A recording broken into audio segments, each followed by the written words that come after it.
Welcome, everyone, to another episode of the Red Wagon Inn. We are very, very excited to have everyone on here tonight. We have been watching the chat, and there's a lot of stuff that we get to talk about tonight, and some things that we're very excited to talk to you all about. So, it's going to be another awesome episode of the Red Wagon Inn, and we're very happy to have you. And my current temporary surroundings are very echoey, so you get to hear me twice as we play for tonight. So, does anybody have anything they want to hawk or talk about before we get started? And then I'll drop a few things.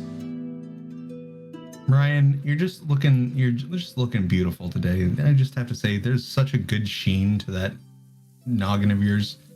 I waxed it, you know. Try and keep it as polished as possible for streams. Right. So if we don't have anything to hawk, then I will get us started. So first off, we have two amazing giveaways tonight. First one that we have is from Level Up Dice, which we have yet to get to see, but I've been tweeting about even though I probably wasn't supposed to yet. We have the Snowman or the Snowmate set, which if you have yet to see those. Alex, do you want to give those a little sales pitch? Of course I can, mate. So, we've been working hard down in Ratfolk City, coming up with something that we wanted to please the gods, but you see, when we have this Christmassy thing you guys talk about in this holiday season, we do sand men or mates, and it didn't really work out down here because we have some problem with some sand at the moment, mixed up. I don't know where I'm going with this, but I'm just going with it. I'm curious as to what accent you're doing. I have no idea. It felt like maybe Australian, maybe American. Hey, Drew, pass down some of that red wine, please. Jackie and short, Jakey had it more prepped. We have this really cool little set of 3D6s, a 12mm, a 16mm, and a 20mm that make a really cute little boy. And our little snow boy here, or as we call Snowmate, is available right now on Level Up Dice. We are giving one away as of this stream, but you can own your own as well today. So it's available on our Australian and our American website.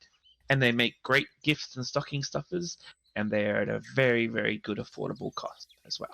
I have to do Brie anecdote, and everyone here has heard it way too many times. But we had an office day earlier this week, and I saw him, and my pregnancy hormones overtook me, and I just started crying. He's that cute. It's he's the little tiny head. So I will be rolling the giveaway ones today, so they'll have lots of salt energy. That may be the one that had my salty tears on it as well. So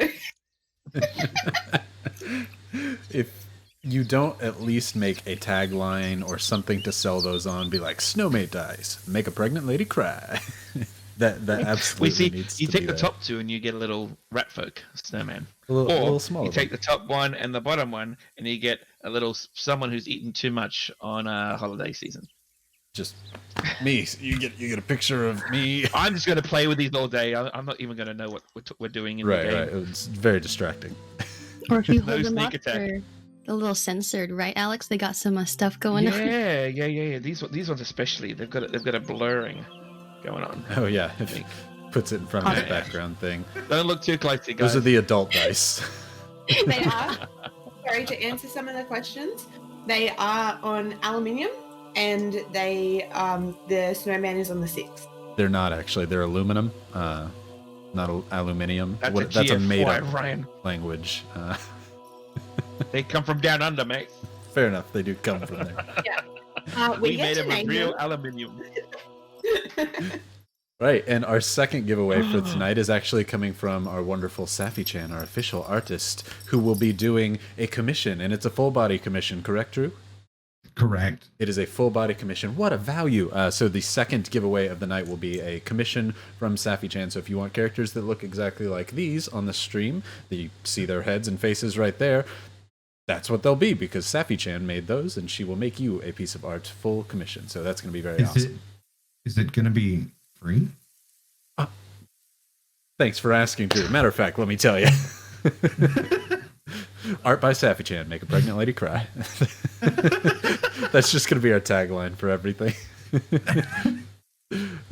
Also, with that, we have a piece of art which was drawn by Safi with Jackie on the stream on Sunday, which is Zania and our new gal Blossom hanging out. Oh, it's lovely. I always forget about the lightning strike on the arm, and for just a minute, I'm like, God dang, Zania's jacked. Every time. I will not ever get that right. Okay, a few other things I want to be able to pull and talk about. No las dos. Do I know? Why can't she also be jacked and lightning strike? That commercial. Porque no las dos. Zania the Ripped. That'll be her gladiator name. Right, so a few other things that we want to be able to talk about. So tonight we're still playing for the Red Cross for the wildfire relief. That's that little logo you see down there at the bottom left. We still want to be able to give to them. And with that, with being able to give to them, I saw in the chat, and something that's very near and dear to me, RiboFam, Rybo Mom, is donating $10 for every regular 4 or regular 1 that's rolled tonight, because my dad's jersey is 41 because he plays softball and is an absolute beast of a softball player, and my dad has COVID right now, so lots of thoughts and prayers are going to him, and so anything that we can do, we'd love to do. It is a hard night for me to be playing D&D, but sometimes D&D is a good distraction, so mad love to the Rybo fam. Gonna make it out of this and on the other side, and Dad's got Rybo Mom there, which is the best support staff that he could possibly have, so very excited for that one. So that one's dear to me, and just wanted to put that one out there. Thanks, Rybo Mom, for being awesome. Rybo Dad, you absolutely got this, and obviously all the hearts in the chat show how much people like y'all, so I'm very excited that just the hearts are very, very moving. Before going further, we also have there is the God, sorry, forgive me for being a little lost. Seeing all the hearts is just lovely. The National Drug Hotline. We want to make sure that we're playing for that as well. If you have a problem with addiction or need some help, that number will come up and pop up in chat every now and again, and we just please reach out if you need the help. I've got friends who are dealing with that as well, and just want everybody to get the help they need. So with that, let's roll for... I'm really glad I didn't go to take a sip of my wine when you went into that. With that being said, also, I think there's something else you might want to tell chat about the characters that happened last week. Oh, that's right. The characters did, in fact, level up. So everybody is level 6 now. Absolute beasts, which, you know, they're not going to need it. Not going to be any cliff bosses anytime soon. Surely not in the forest with mile-high trees. That's not going to happen at all. Not going to be an issue at all. Oh, even Rybo Dad's in the chat. So yeah. Love you, Rybo Dad. Thanks everybody for the hearts. It truly means a lot. Yeah. Right. Everybody did level up. We're all level 6. So let's roll for the recaps. Did Summer happen to level up as well? Somewhere off in the distance? Summer did level up. Gideon's nah. I saw so many comments in the Discord that said Gideon's not the innocent boy anymore after you nut-checked somebody for intimidation. Don't look at me like that, Jake. You're like, why am I not I got innocent? absolutely bodied by a water weird monster thing, so I just gave him the old, like, hey, look at my leg. Oh, you injured me so much. Look at my leg. Look at my leg. And then just nut tapped him. Just quick one. Just a little one. All right. What did everybody besides Bree get? 19. 19. Drew? I'm actually really sad because I wrote out the notes this week, but I got a 17. Alex? I got an 18. Jakey? Also got an 18. I'm not volunteering to do this, but I did actually roll and got a 15, so I would have been doing the recap again. No, you wouldn't have. I got a 3. Ah. Yeah. So, All right, so I'll try and do this in a quick recap. Started off last session with Cast Gun. Ryan got a 3, right? Ryan got a 3. you know, Rank got a 3. yeah, but if you were just going to go. Oh, well, I mean, I wrote out the notes, but by all means. Hey, look, if you wrote them out and you want to, you know what, we'll double it down. How about that? If you go for it, you can either earn a point of inspiration, but if you miss one thing, you get 2 GFYs. What? Does Drew have any GFYs right now? Because I feel like the fact that he's taking it on, like he can earn the inspo, but he should clear a GFY if he does it. I'm fair enough I with do that. have one GFY. Okay, remove 1 GFY or gain 2. Okay. Do you accept? You know what? Yeah, why not? Go for it. Beholder, you got me? He's the All right. gambling man. I'm a gambling man. Started off last session with Castigon being held in person by Sophia. A team was holding 3 arrows. Doo-doo-doo. And Gideon had walked up. He was going to get the pins out. Castigon kept telling him, don't touch my medallion. Gideon removed the 3 pins. Salt took the 3 pins after Gideon set them down. And then Summer came over nonchalantly and was like, what, this? And then went to go touch it. And as she did, poof, into a cloud of smoke and glitter rainbows. Of course, at that point, Castigon had already asked Team, if he tells him the truth, that he won't shoot him. And Team's like, yeah, I won't shoot you, but I won't stab you with the scythe if you lie to me. So he pulls out a scythe. Once Summer disappears, puts the scythe up to there. Gideon, with an intimidation tactic, runs up and right into the balls. It was real lovely. With that, Salt walks up and takes his tail and touches the amulet. With that, he starts hearing a voice asking, where do you want to go? And Salt, in the usual fashion, keeps spouting off answers that the amulet didn't want to hear until finally Castigon said she's in the Feywild because that's where the amulet was primed to.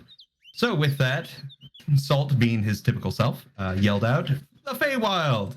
And everyone within 15 feet of that got sucked into the amulet and then spat out into the Feywild. Gideon and Castigon strayed onto a berry thorn bush, which was not great. And then the others were spat out onto elephant ear plants. Once in the Feywild, they met Blossom, who was a halfling druid. At the time, Blossom was very confused why 5 people just fell out of the sky. And and with that, they got back up. Castigon's asking where the Fae Queen was. Come to find out the Fae Queen had been dead for multiple hundred years. At that point, that team snagged Zinnia over. They brought Ada back to life. And with that being said, it was very wholesome. Zinnia, Blossom, and Salt, and Castigon went over. Actually, hold on before I get there. Ada mentioned something very important. While coming back. Nope, he sure didn't. So when Ada came back, told Team about how Ithka is now in the celestial plane, causing amok. And with that, a bunch of angels are pissed off, but not necessarily at the group because they don't know that it's their fault. After that, Castigon goes to ask about the spear, and Team kindly tells him to go fuck off. And so with that, the group goes over and they pet Ada while Team and Gideon go over and talk about what's going on. And then Gideon proceeds to tell Team that it's not their fault and they were just in a bad situation. And it's during this that Blossom starts talking to plants. The small berry bush that got crushed is now screaming in pain. The 2 elephant ear plants are yet bickering with each other. And then these tall, mile tall trees, there we go. Blossom starts talking to. Blossom is asking where the stump is. It bends all the way down to look at Salt. After Salt asked if it had seen Summer, hadn't seen another rat. With that, they find out that there is now a Fae King instead of a Fae Queen. The tree goes back up. Gideon and Team go running back over, seeing this giant tree leaning over, thinking it's attacking. And then with that, they start going north to where the hill is. And then after that, trying to put this in the rest phrase, they decided to take a rest because they were all tired. And then Blossom turned into a giant eagle the size of a normal eagle, perched up in a tree while Team took first watch. Sprig came, another druid from the tribe she is with, came over to the tree, flew down, and asked her, yo, what the hell's going on? And then in bird talk, she's like, cheep, cheep, cheep. And then, eventually he flies back off as a dove. And then she flies back down They do their first watch. Team starts the second watch, but starts getting tired because he's now alive. And he wakes up Zinnia. Zinnia does second watch, goes to wake up Gideon. Gideon doesn't wake up. And then when it's time for everybody to wake up, Zinnia tells Ada to go wake up Salt. Ada goes to wake up Salt. Salt tries to kill Ada. That eventually boils over. They start going down. Salt wants to show off for Blossom, runs up a tree, jumps off, and it rolls 2 1s, falling to his doom. So Blossom, in her lion form, gets launched by Team, knocks him out. He goes to splash the water, but then realizes magic's coming up his arm. Gideon comes in to save the day with Dispel Magic, and then dispels that shit. And then after that, Gideon wants to take a little sample of the thing and train, although as cautious as possible. This water elemental Fae creature comes and engulfs him. They fight it for a good while until it spits him out, and then it envelops both Team and Blossom. And then Gideon comes to save the day with a badass guiding bolt. And then that's where we left off. But the one thing I did leave off is while Blossom and Salt were up in the air, they saw an elephant blocking their path in the way, something moving the trees, and also the Marlboros that they went around. Boom. How was that, Ryan? Beautifully done. Absolutely. Thank you. Take your GFY off and you are set and good to go. No more GFYs for Team. Complete reset. And you know what? If you don't have a point, you can take a point of inspiration for that one too, for covering for me on this one. So much appreciated, my guy. Well done. Well done. Okay. I'm sorry. That was a lot of talking. Hey, you take good notes, you spout good stuff, right? Right. Anything else we have before we get started? Beautiful. Everybody grab a drink, pull up a chair, and come hang out with us at the Red Wagon Inn as we last left off, with Gideon having destroyed the water elemental-esque creature, and they stand there in that little pool, that small little indention in the earth near where that glitter-filled pond is. You're not sure what this indention is. It's, again, very reminiscent of those 80s style homes where it's just a little bit indented down into the ground, maybe 2-3 feet down before that pond is there. Blossom returns to her normal form and looks at all of you and just says, okay, you gave him water. Be careful. I think we killed everything here in that puddle, but just if you're taking some of that, just watch out. It could be... Never entirely sure that stuff is gone. We try and drink from flowing water here, not any sort of ponds or lakes. It can be dangerous. He's kind of aiming to you, Gideon. Gideon just kind of nods. She turns back and looks at the rest of the group. Is everyone okay?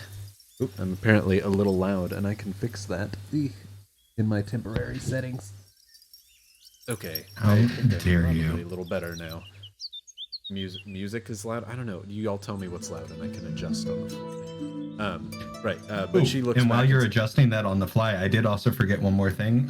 Gideon saw a body in the pond, and in the pond there was the 2 body GFYs. with a coat. Don't you give me those 2 GFYs? GFYs coming at you. There was a coat, and in the coat was a silver pin, 5 platinum, and 25 gold. Boom. Correct. Beautiful. Big money.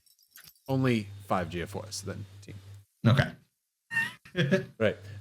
You currently have the coat in front of you with the adventurer's pins. Did you stow those away or just have it currently in your hand, Gideon?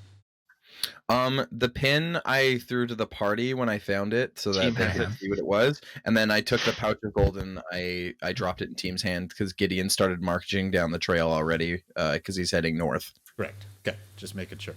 So team, Also, the giveaway is live, by the way. Also, the giveaway is live. Team, then you have the pin. Sorry, it's been time and also other things going on. So, team, currently you have the silver pin in hand. Gideon walks forward towards the north where Blossom was originally pointing everyone. Blossom still kind of walks behind him asking, like, be careful with the water, but Gideon just kind of nods and keeps walking. leaving the corpse and the jacket and the vest still kind of outside of the pond and away from the water as he heads to the north. Blossom then kind of scurries and catches up, heading towards what was described to be the fallen tree. Before we head out, Salt's just gonna walk over to Zinnia, sort of look up to her and go. Sorry, give me a sec. There's a bit of noise in the background. And go. Summer's not here, and then holds his hand out, looking to hold her hand. Yeah. Are you okay? And she'll grab his hand. Probably like a little hand on the rock. So tiny. Are you okay? I don't know. We'll get there. And he just gives you a little bit of a squeeze. I'm sure she's okay too. She's very tough. You two are.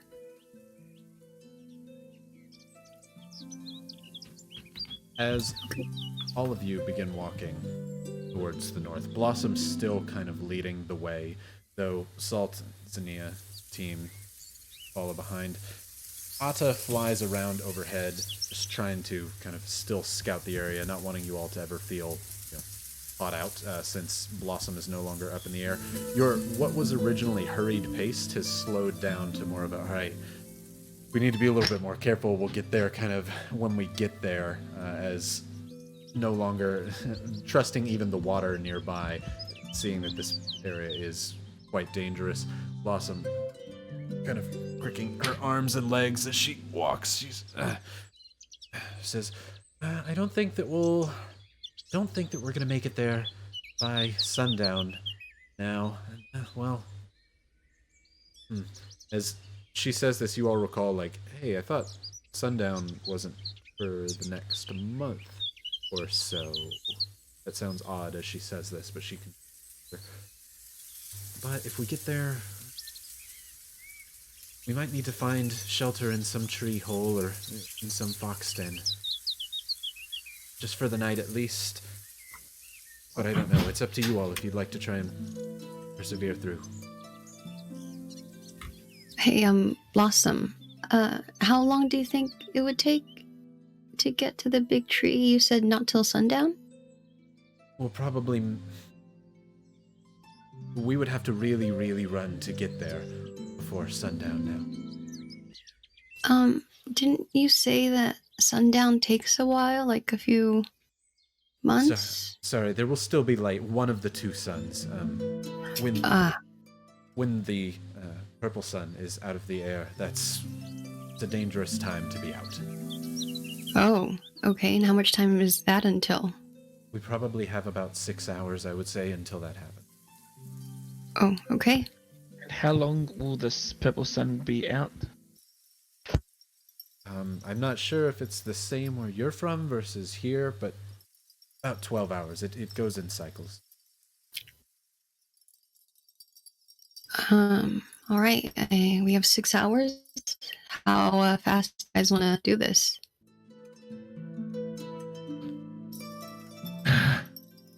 I feel like we should at least do this quickly, but after that fight we just had, I feel like we could take a small break at least and try and recoup. I don't want to wait. I'm fine to keep going if you want to go fast.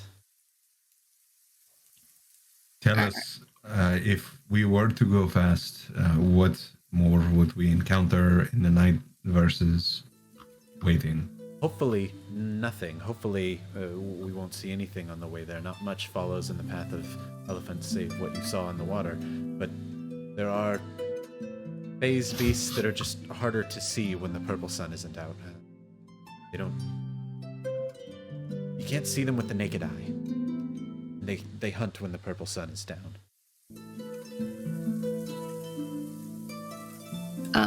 Is anyone hurt? I can probably help some of us, whoever's hurt, so we can keep going. Gideon, how are you feeling? Not great, but yeah, if I feel too out of sorts, I can heal myself. Thank you.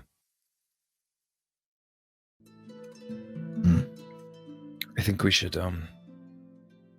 well, if what's out here is as scary as, well, that, I can't imagine what Summer's going through right now, so I would like us to make as much haste as possible, but my decision-making hasn't exactly been the brightest, so... I'm not one to make claims. I see that you all obviously can't do what I do and just fly up in the tree. I'm just more worried about you all than me. It doesn't really matter to me.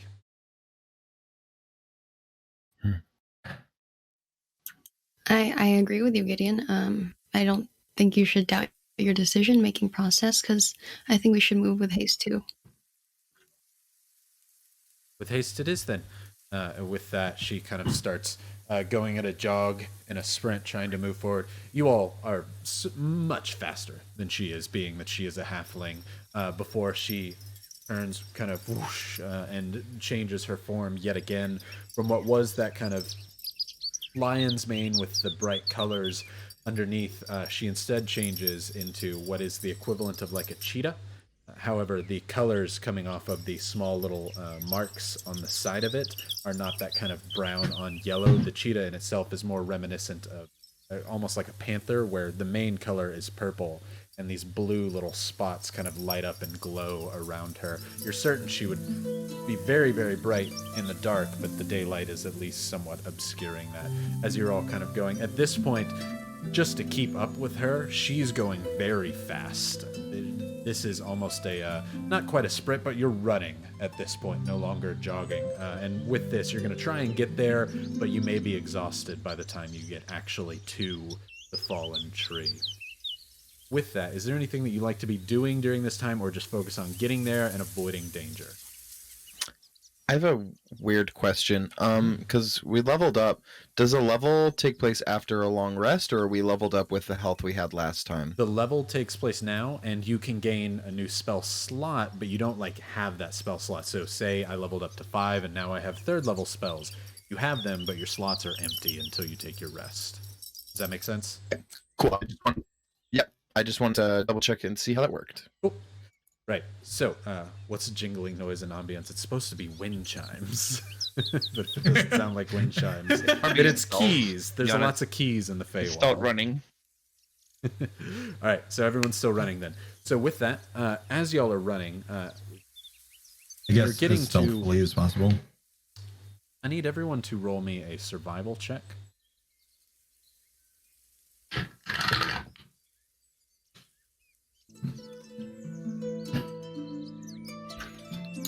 14. 14 from Zania.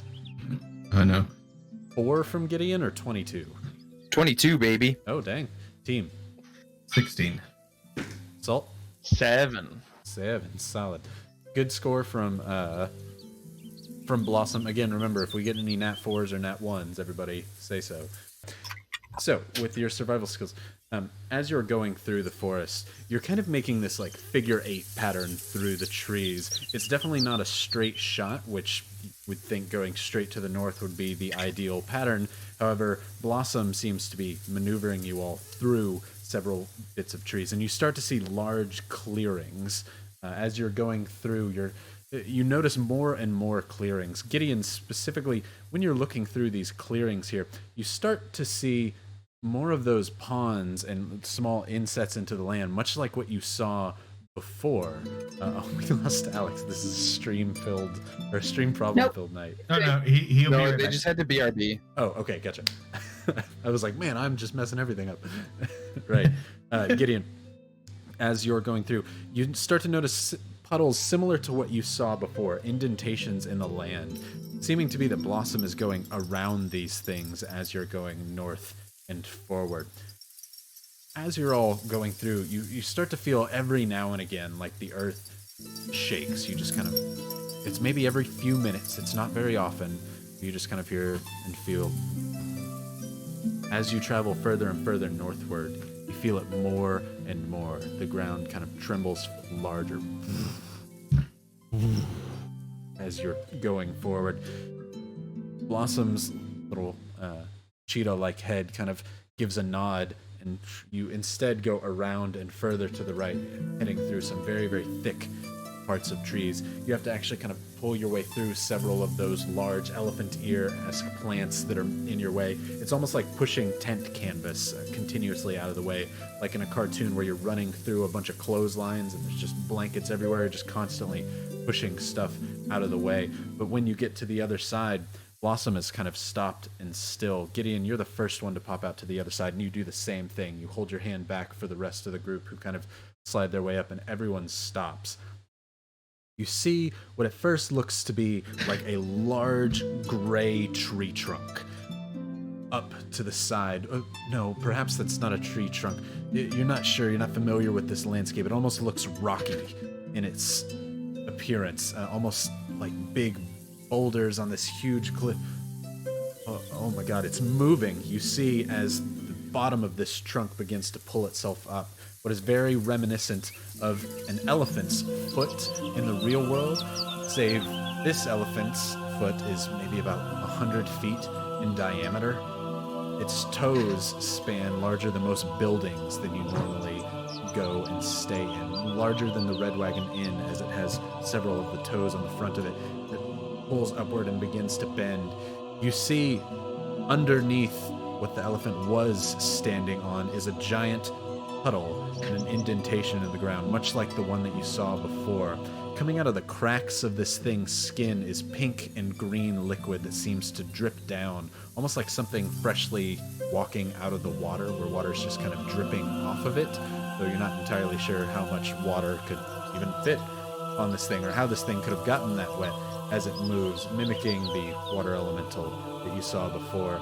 Your eyes are lost as you can't even see the top of this thing as the branches on the trees begin to obscure it. All you see is it move forward. It seems to take a long time for this thing to slowly move forward.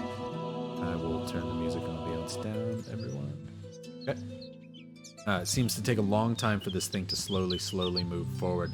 A couple minutes in between each of its large steps, but each of its steps spanning maybe a quarter of a mile as it slowly inches forward. You can barely see its tail in between some of the trees as it makes its way off. Blossom stops and lets out a very cat-like sigh, which, Zinnia, you, of course, feel a kinship with as you also kind of stop and sigh before Blossom kind of walks forward a little lightly at first, but kind of trails to the right and off away from this giant elephant, going to the left. What are you all doing? Are you going to follow her away into the north of this thing? There is that giant indentation in the ground, which you see. These clearings seem to be coming from the elephant knocking things over, walking its way through this Fae Wild here and away. What are we doing? I lay down and say, I'm supposing we should not attack this.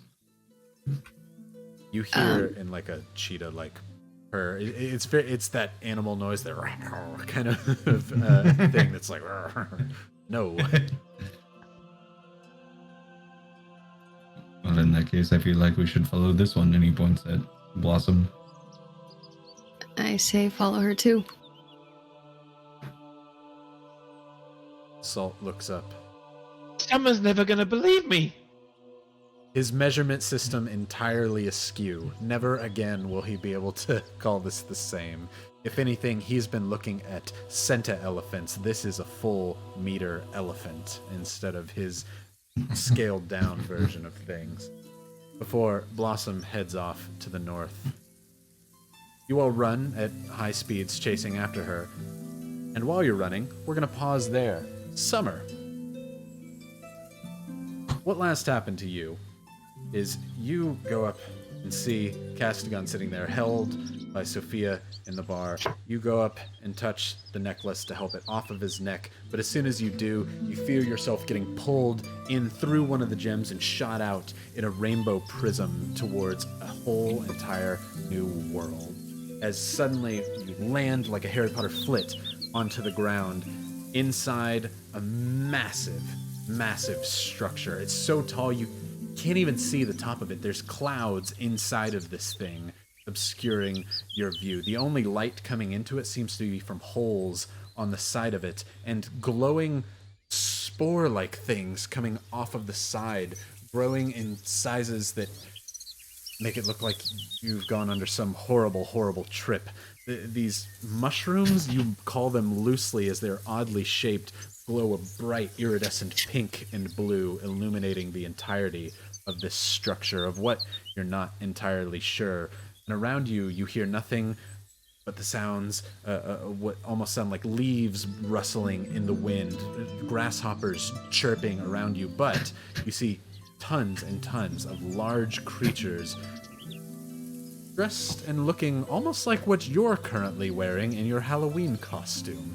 Many of them not quite as bright or brilliantly adorned. They appear to have green skin, and instead of hair, they have vines or algae that goes down alongside of them. No, not really wearing clothing so much as just the flowers growing off of them, covering any bits that might seem adult in nature.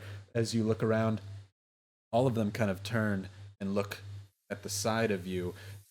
You are in the dead center of what appears to be some sort of city, and you have no idea what's going on. All you look at and around is the necklace is not in your hand.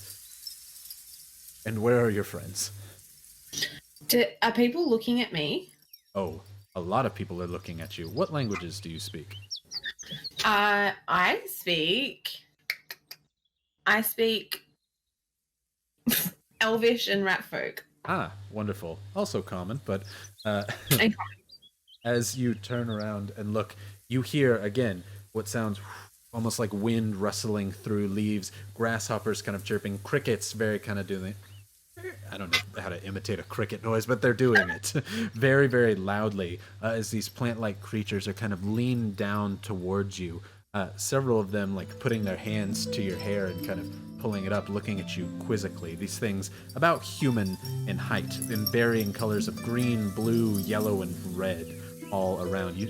It seems to be that those noises are coming from them, almost like a language that you don't quite understand.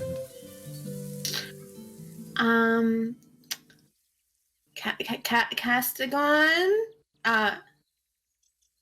Hello? Hi! I'm So, talking several of in... them kind of step back as you talk in common. I like your dresses. Did you go to that festival as well? You hear what give off the impression of whispers between these creatures as they kind of cover their hands as they talk, but again you hear kind of the chirping of crickets and the sounds of wind just muffled as they talk now. They kind of speak to you slowly, almost like a long drawn out wind. A whistle coming out of one of their mouths, but he seems to move his tongue and flick it around so quickly you wouldn't expect a whistle to come out of it. Do you whistle back at them? Yeah. Roll just a random percentile for me. 90%. 90%. Okay. All right. As you whistle, you try and mimic like a bird sound as you whistle, like as they kind of look at you back. One of them kind of bows towards you, mimicking your bird-like call.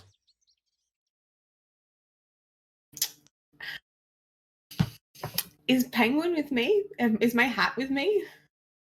You do, in fact, have your hat. Uh-huh. I'm gonna take my hat off. Not get Penguin out, but just take my hat off and like bow back at them and then put my hat back on. And then kind of like try and scan the area and suss out what the fuck is happening.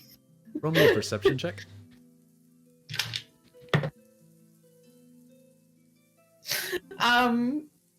It's a 5. 5. These are very tall creatures, and besides the clouds above you, which, with your 5, you do notice those clouds are an odd color. They're almost a purple in the sky. It's strange, and the light coming in through the side of this structure is orange, but also purple on the other side. It must be a building with some unnatural light causing these separate colors of light to come in through the sides. You feel kind of a breeze and a rustle come through. It's kind of cold, and There's not much you can really see past them. Maybe you could try and get to a higher location, but right now you're a small person in a big world. With lots of people looking at me. Oh, very much. I want to try and like finding Nemo whale talk to them, but mimicking the sounds. Trying to do a combination of common and then maybe some Elvish, and see what they respond to the best. But hello, little tall tree people.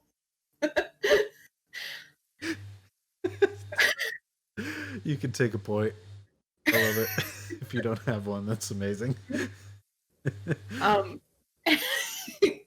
And then failing that, I guess I'll start to like play charades.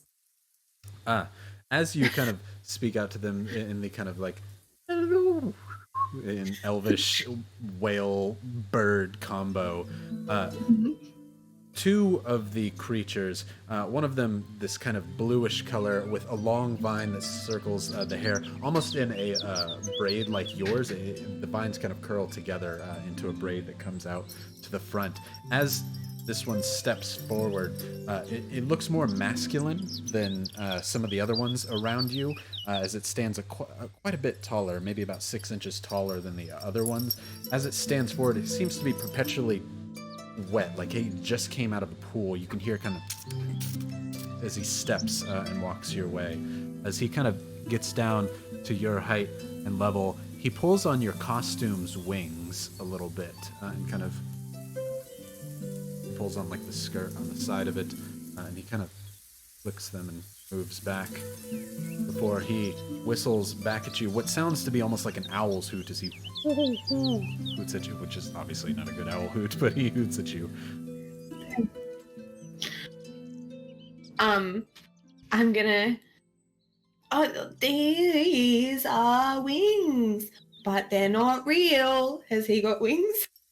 He does not. Around him, what is the equivalent of like a fig leaf from Adam and Eve imagery that's around him? It covers like the entirety of his legs. His whole pants look to be like green fig leaves, where the rest of him is this kind of bluish color, including the blue vine that comes off of him. He looks more alien than he does plant-like in appearance. He reaches out his hand towards you. As if like to almost like a curtsy kind of bow, but upside down. I'll put my paw in his, and then I guess like stroke it a little.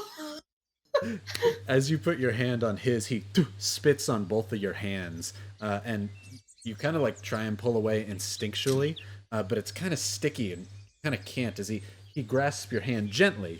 He's not like forcefully doing anything, but he kind of grasps your hand and stands upright, where he looks like he's almost like walking with a toddler based on your height compared to his.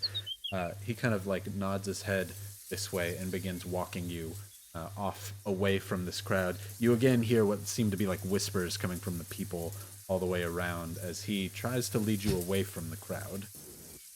Goodbye. And wait, I guess I'll just go with it. Sounds good. As he walks you away from the crowd, you start to get a better look in the area now that you're not completely surrounded. Around you is all manner of creatures. Several of these plant-like things. Some of them, you kind of seem to have landed in the darker section of them in terms of most of them being vines. As you're walking around, you start to see several of them with entire branches of various colors sticking off of them. Some of them golden in nature, some of them this kind of blue flowers that you would never really expect to see. All kind of traveling and talking between each other. There seems to be almost like a highway that you're walking down here, a large road that spans the length of this structure. As you look further, the structure seems to go for a couple of miles out before you see a hole on the other side, this almost cylindrical structure, and on the other end, it's kind of dark. You're not entirely sure if it's just blocked off or if that's like there's more structure to be had there. You don't know, but he's leading you towards the entrance where like the hole is on the structure, which I guess is the front of it. So like the equivalent of a dark alley? Is that what I'm hearing? You're in essentially like a hollowed out tree that's fallen over, and the hollowed out opening on the bottom is what he's leading you towards. This, and by leading you towards that, this thing is like a couple 100 feet across. You're not like in an alley at all. Is there still there's still lots of people around? Oh yeah, this is the equivalent of a huge trade city. So he hasn't just taken my hand, glued me to him, and then snuck somewhere dark. No. Okay. No. Okay. As you're looking around, there are several carts being pulled, but they're weird. They have like square wheels, and they very much do the kunk, as you would expect square wheels to do as they're pulled. But they're being pulled by these large anteater-like creatures with multiple tongues and snouts. As they're moving forward, the anteater creatures seem to move in one smooth motion as they crawl across the floor. These things are large, giant, probably about the size of a regular elephant you're seeing as they walk and crawl across the floor here with these carts behind them.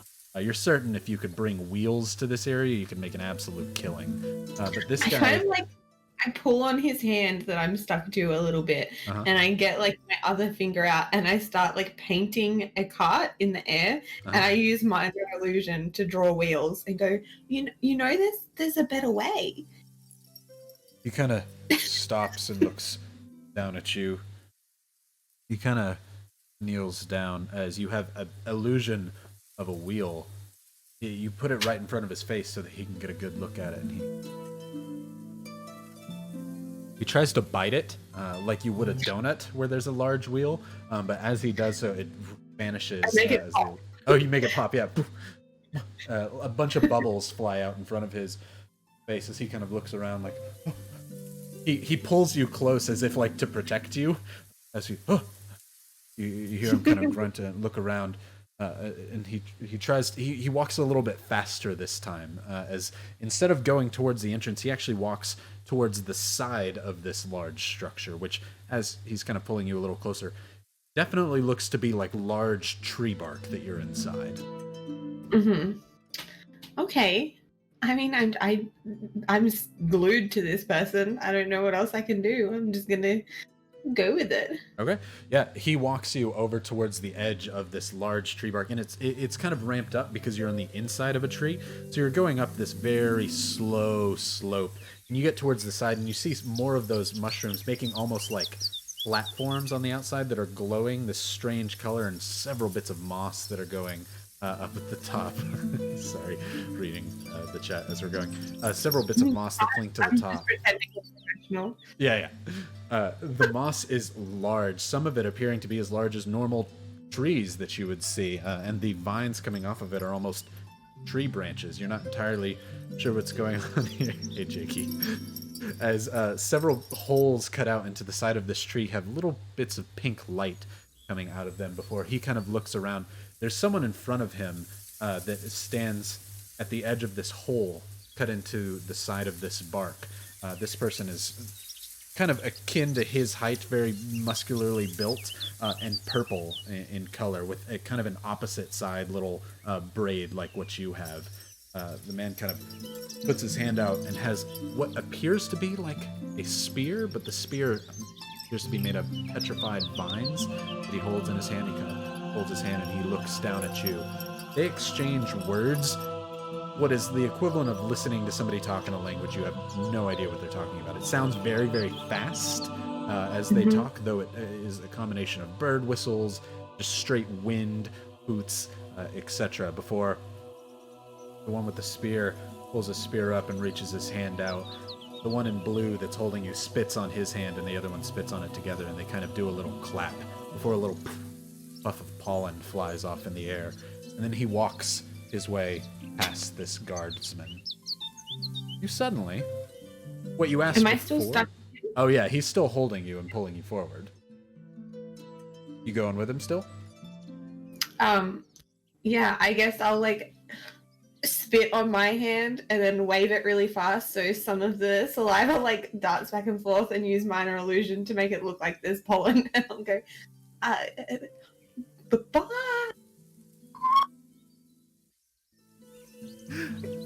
As you do so, the purple man that you walk past, that's almost like this guard to this area, turns and looks at you, and he takes his hand that recently had spit on it. He kind of blows on it, and it's very much like a dandelion. Suddenly, a bunch of spores fly off towards you, and they kind of like land in your face, like if somebody blew a dandelion right in front of your nose, and it's kind of like, ah, God. It feels friendly though, right? Like It doesn't. the Yeah, intent. it doesn't appear to be a. It kind of feels like, look at this kid who doesn't understand. Hey, kiddo, how's it going? Kind of. You sneeze. This. The two ones share what is universally understood to be a chuckle between them. Before, what you described before was, hey, is he leading me into this like dark alley? And I said no. Now it's a yes, as you're getting pulled behind what is essentially the bark of this tree. It appears to be incredibly thick. There's one bit of bark here and this hollowed out section of the tree before you hit another wall. And what is a ramp up of those mushrooms you saw glowing on the side of the wall is just stairs as they seem to climb almost endlessly alongside this hallway in between two pieces of bark on this large tree, glowing in bright purple and pink. This whole area is very, very dark. If you were in a regular city, you would assume he took you to like the bars where you're gonna drink, where all these neon lights were. That's kind of reminiscent of what you're seeing here right now. Some of the mushrooms hang over very tiny and they're very yellow and shine out like a street light does. He walks you over to where one of these mushrooms, you know those like the parts under the mushroom that are very like, I don't know, flappy. Porous? Yeah, the pores and or the spores and whatnot. He walks you over to one large, bright pink mushroom where there's spores there, and there seems to be almost like a ladder carved into the bottom of this mushroom where the actual base of the mushroom goes up. And he pulls his hand away. He seems to pull it away effortlessly, as if there was no sticky substance there at all. Before he, like a child, kind of puts you up onto the ladder as if like to climb up. Do I get the feeling I'm being rat trafficked? You can roll an insight. Like, how comfortable am I feeling right now? 12? 12? He hasn't done anything that appears innately malicious. Trafficking? Trafficking to you. Okay. You want me to go up here now?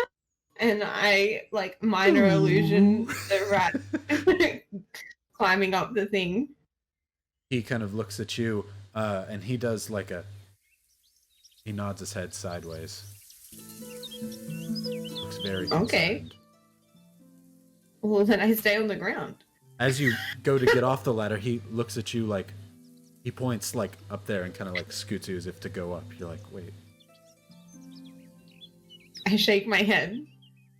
He looks and points his hand up there. Okay. I'll start climbing up the mushroom, I guess. As you go through the like spores and the things that are, under the mushroom cap, you see more light coming as if from this glowing mushroom. You're now inside of it. As you pop your head up, inside of there seems to be a very peculiar looking person, almost like looking into a mirror. A fairy-like woman with wings like yours and an outfit with a bright skirt, though she is much taller than you, very human in size. Her wings glow where yours are more just decorative. Hers seem to almost have a life about them. Bits of spores kind of dangle and fall off of them that glow themselves onto the ground. As you see her, she kind of beckons you very, very slowly, pulling her hands forward in both at the same time. They're like, come here, emotion. I'll crawl towards her and try and reach out and touch her wings. As you reach out, you reach past her. She like reaches for your hand, but you kind of reach past it to touch her wings. As you do so, you hit it, and it's almost like Tinkerbell, where like when you hit her, a bunch of light falls off of her wings. She kind of looks, and she shakes her wings like a cat or a dog might shake their fur when it's disturbed. She kind of looks at you like, or she like flicks your wing and nothing comes off of it. She kind of looks at you quizzically. I make stuff come off. Ah, you do a minor illusion. Yeah. But then you make it, and she's like, she reaches for your hand to pull you like up the rest of the way into the mushroom. You don't have to take it. I'll take it. Nothing bad ever happens in the Feywild.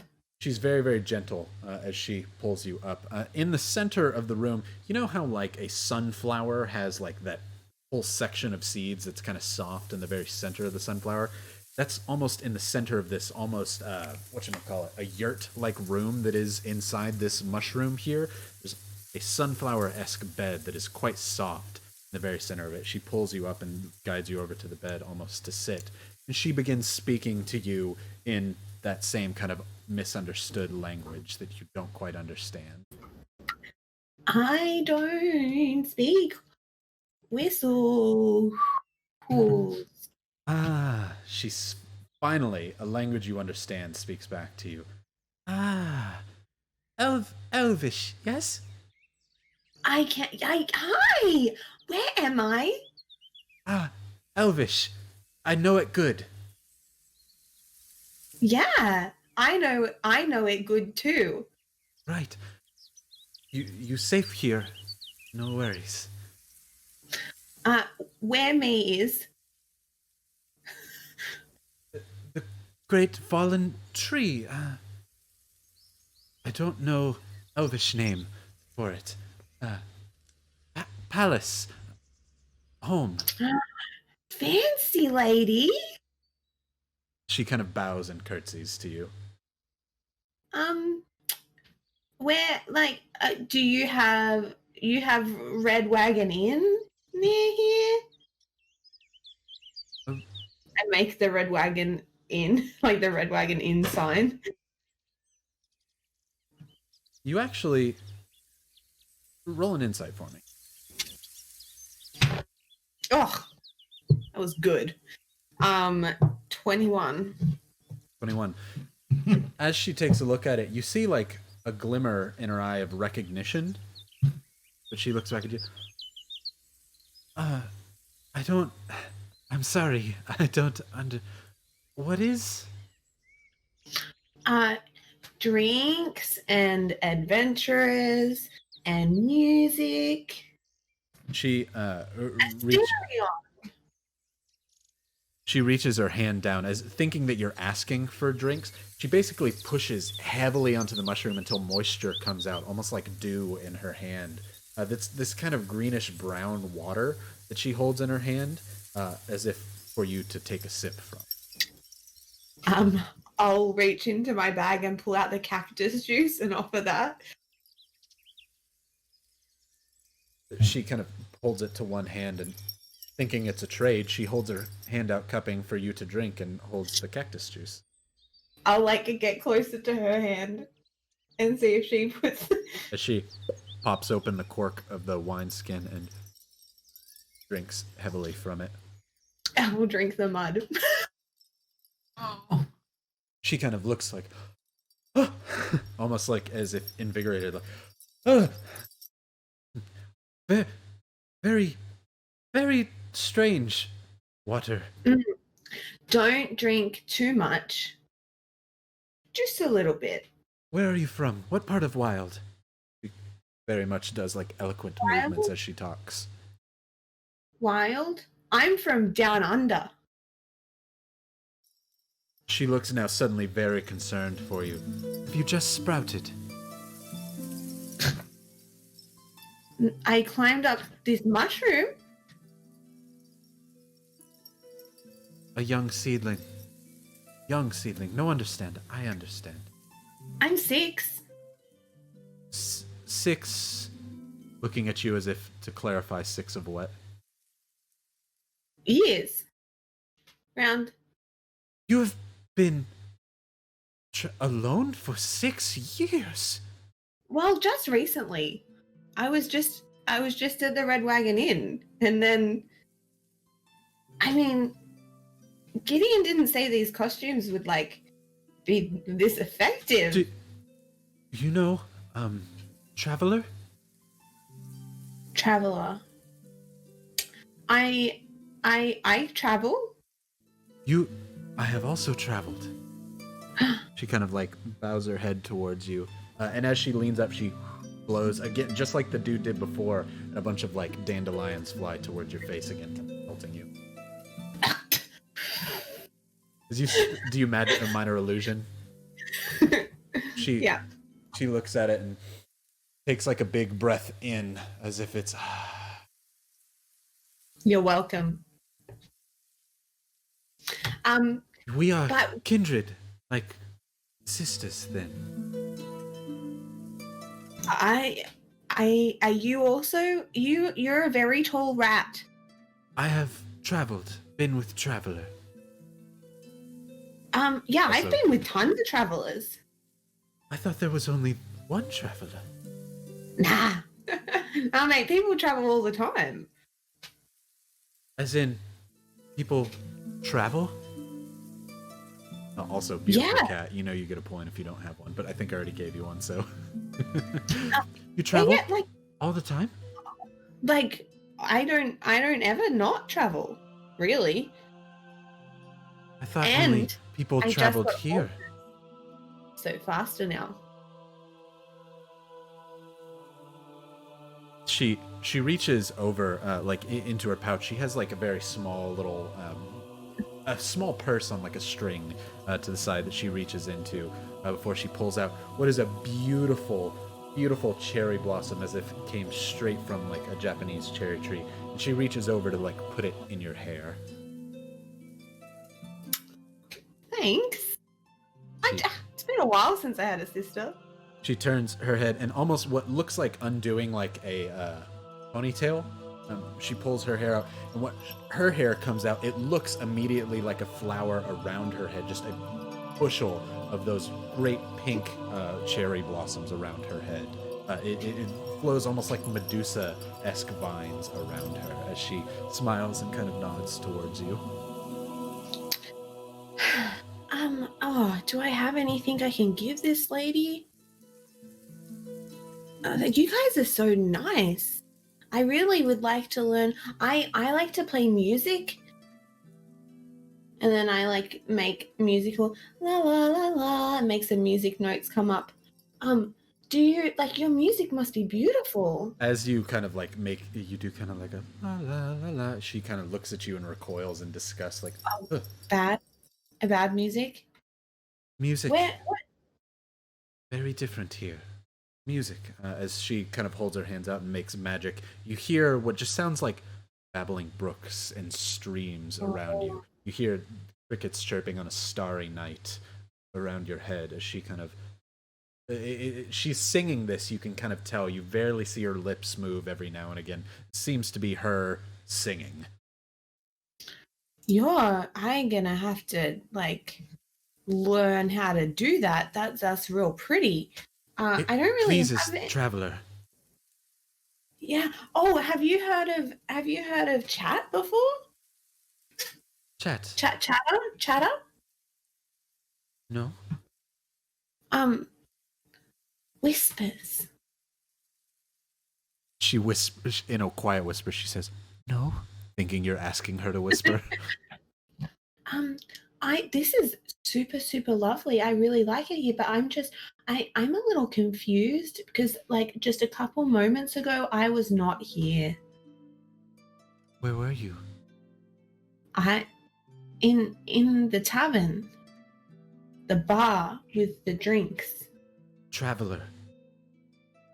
Mm-hmm. Traveler will visit soon, I imagine. He was supposed to come. I met this really cool guy who seems nice. He's Caston. Sorry. Perhaps it is my bad Elvish. I don't know Caston. Oh. There was a a medallion, like a gem, and I'll minor illusion to try and make it look like what. She looks in like just a happy lady. You do know Traveler. Oh, is that like a nickname? Traveler is a nickname? Traveler, I don't know of nickname. Traveler is what we call him. Oh, do I know anything about the Traveler? You can roll a history check. What are we going to use? I'm going to use a rainbow because we're in. Okay, why not? I shouldn't have. That's a 7. 9. 9. You've only heard of Traveler being used more as a adverb than a noun. This is beautiful. I like it here, but I'm confused where my friends are.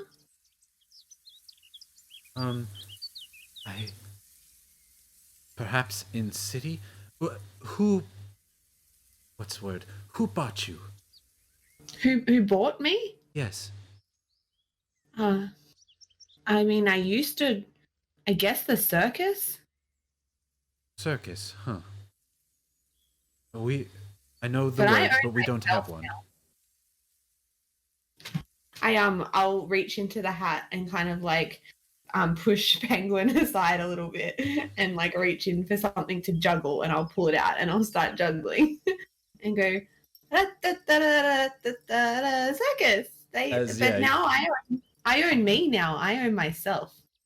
As no one bought me. Your juggling skill, she kind of does a bow and she says, "Hefty price, you must have been very valuable.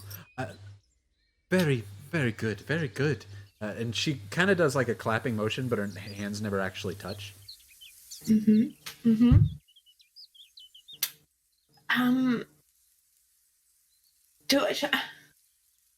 I just? And I'm gonna stick my head into the hat and go, Penguin. You don't Penguin. hear anything because you're essentially screaming into a void. As how those things work. I pull my head out and I lift him. I go, just 1 second, and I'll turn around and like try and like keep my back to her and pull Penguin out just a little bit and go, but speaking common again, Penguin. His little ear comes out and you hear him take a breath. Yeah, what? I don't know where we are. There's a fairy lady here. She's really nice. People seem to be spitting on me a lot. Oh, whoa. You can't take that from nobody, Summer. Spit back. Spit on her. I did. They like it. Oh, God, what freaks.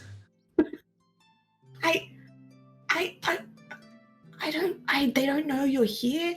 I think I'm being very subtle right now. As you're in this very small room turning and talking to your hat. I'm being very subtle right now. But I think I'm okay. I think I haven't gotten any impression that someone's trying to hurt me, right? No. Again, nobody seems to have any malicious intent towards you. But everyone's gone, and now they're like, can you see? Don't get too far out, but can you see there's like mushrooms? I think we're in a tree. Kind of pulls his head back down into the hat. You see his little beak stick out. He's like, I don't like the look of this. It's just a little. I don't really know.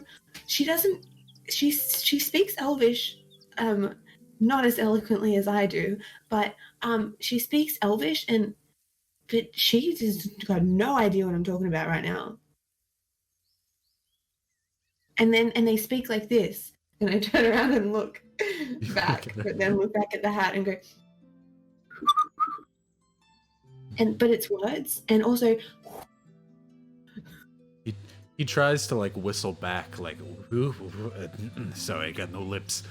Yeah, it's hard, but it's ironic because you are a bird, so you'd think you'd be able to make bird noises a bit easier than I would. Yeah, mostly squeak, but I get what you're saying. Yeah. So I don't know. If they're spitting on you and they like it, I wouldn't stick around while bunch of freaks, bunch of perverts out here in some mushrooms, doing mushrooms and whatnot. No. You gotta get out of here. Put me back in the hat. Run and go find Salt. He'll take care of you. Okay. I don't know where to run to. Wait, can I come out of the hat just a little bit? Yeah, get out a little bit. He leans his head out. Turn around and try and make sure she's, I don't know, not watching us. She looks at you with like bright open eyes, like waiting for you to talk to her. Just one more minute. She just kind of smiles at you before you turn back around. He's like, holy crap, you weren't lying. We're in a freaking mushroom. Okay. Okay. He kind of ducks his head back down. He goes, go for her eyes. Go for her eyes. That's going to be the best bet here. And then just eat your way out. I don't know. I've seen you guys eat some straight garbage before. Just eat a mushroom and get out of here. That's true. Okay. I'll eat the mushroom. All right, bye. He ducks his head back down. I look directly in her eyes. So, I should go. Where? You are here now, right? Yeah. What's up? What's up? What? I just start trying to like climb up the side of the mushroom. How about you? Sup, dog? I'm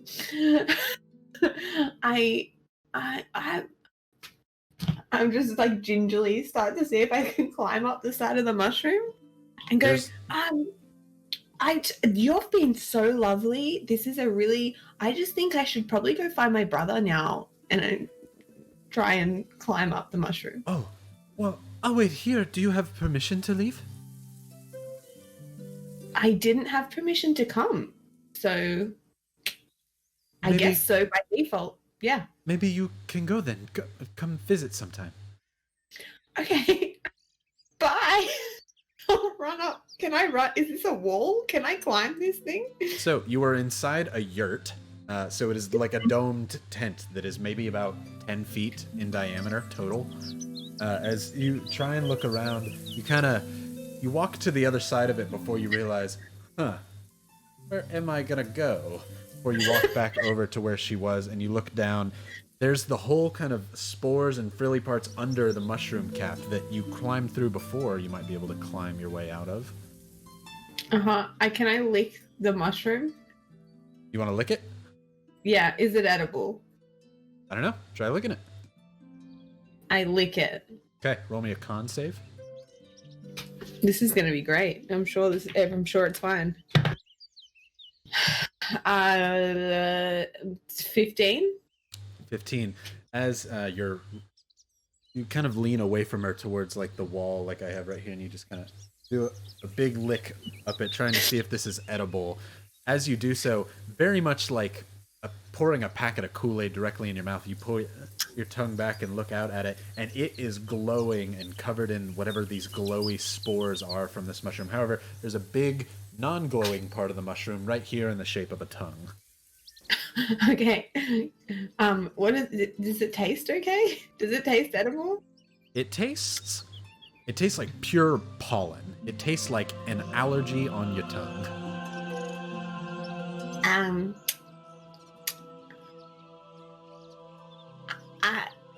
I'm gonna climb back down and go and start just climbing back down the mushroom. As you climb down the mushroom, she kind of like waves at you happily, like goodbye. As you're like, okay, you wave down. You hear a vaguely familiar voice. It sounds kind of like some deep smoker's version of a cricket. As he talks, he's like, chirp, whoosh, hoot.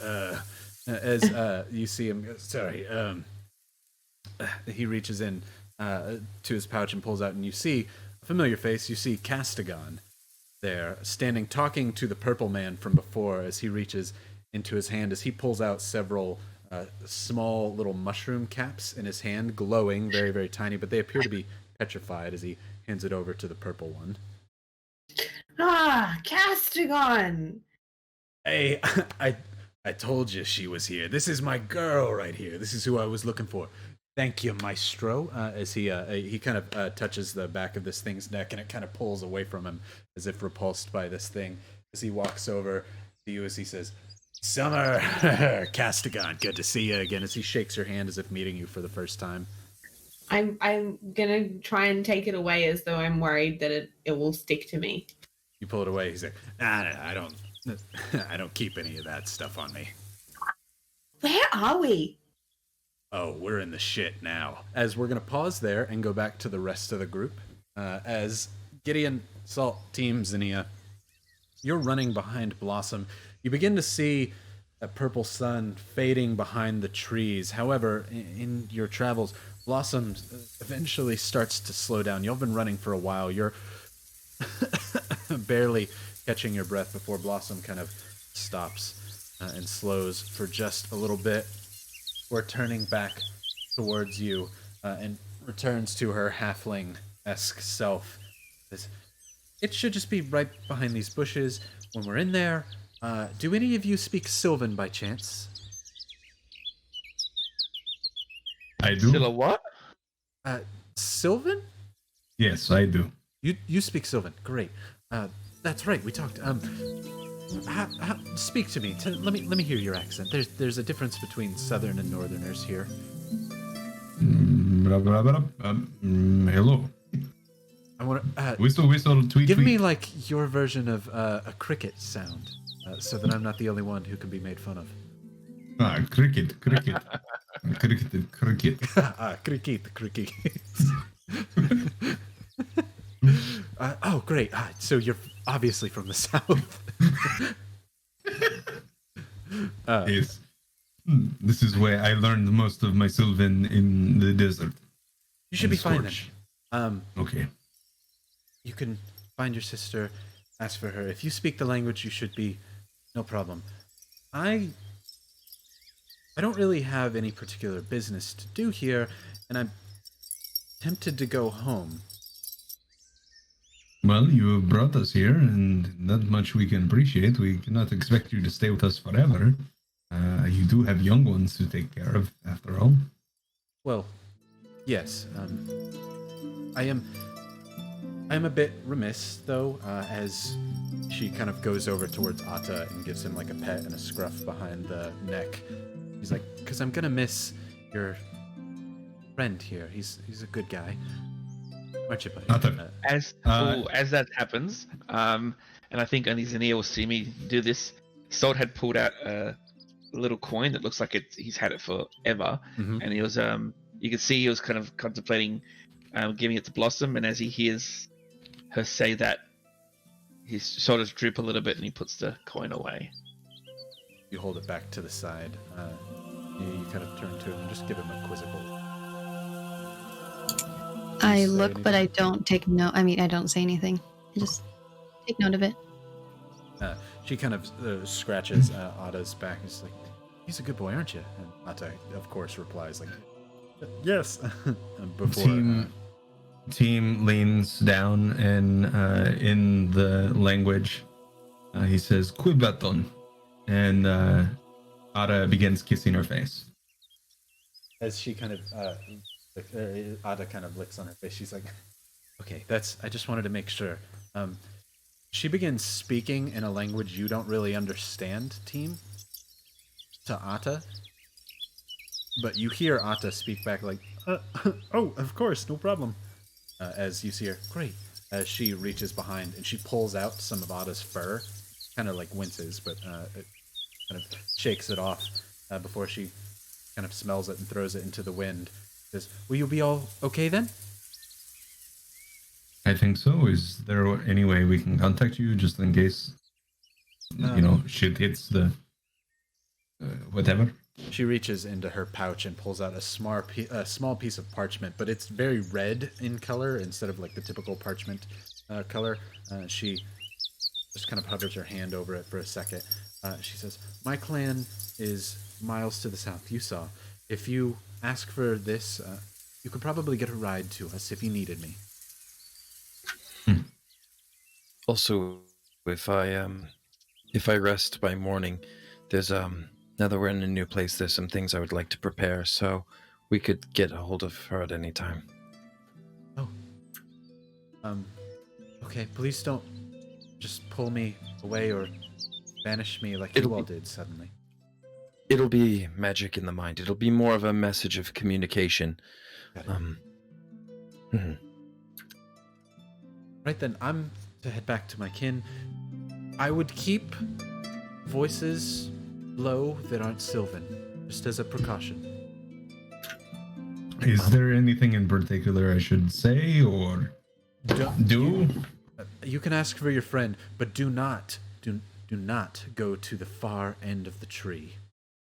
Far end of 3, don't go. Hey Ryan, you remember how you said you wanted me to spill my wine? Did you? On stream? Yeah. Oh no. I'll be right back. I know Team can speak Sylvan well.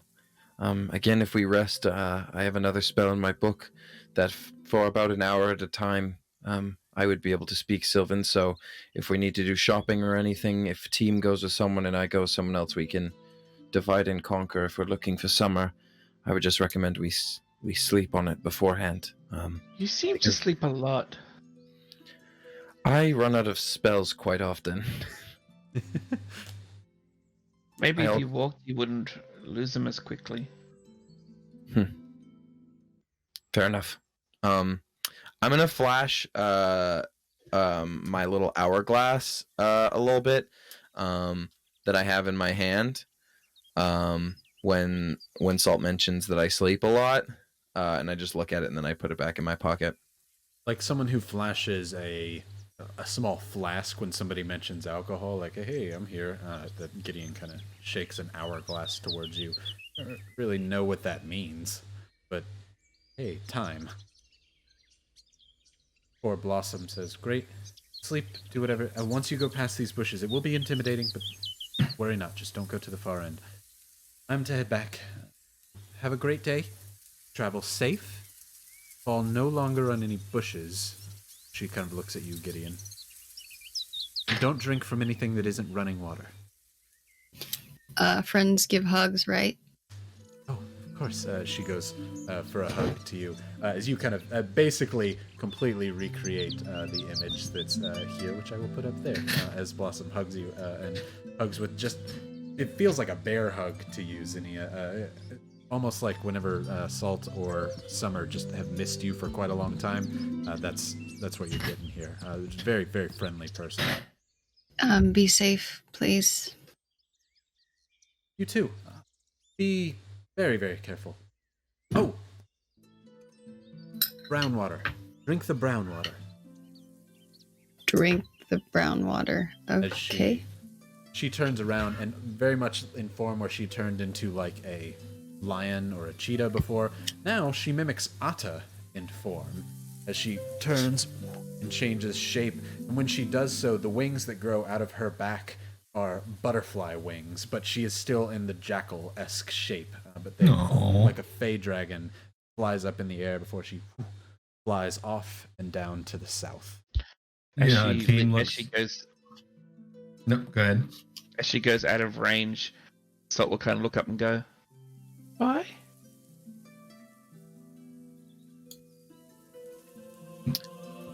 Well, that's just depressing. I'm gonna hand my water skin to Salt because I have like a couple extras and say, I know she said drink the brown water, but if someone just offers you water, probably don't take it. And then I'm gonna whisper to Salt and say, if you'd like the first message tomorrow morning, we can send her one if you'd like to say anything. I don't think she'll remember me. It's okay.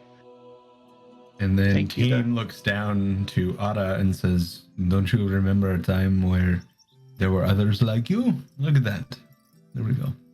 Atta looks up and says, "A little bit.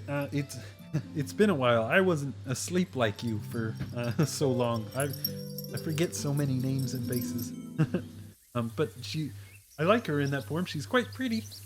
As see the dust flying off of her as she flies past and down the trees. Salt, I don't say that. What makes you think she won't remember you? So let's go find my sister. Sure. As you push past them, past the small bushes that you stopped at, all of you are suddenly greeted to the sight of, in front of you, what appears to be just an enormous tree. So much so you see those clouds hovering above you are flying into this large, fallen, hollowed out tree from the center.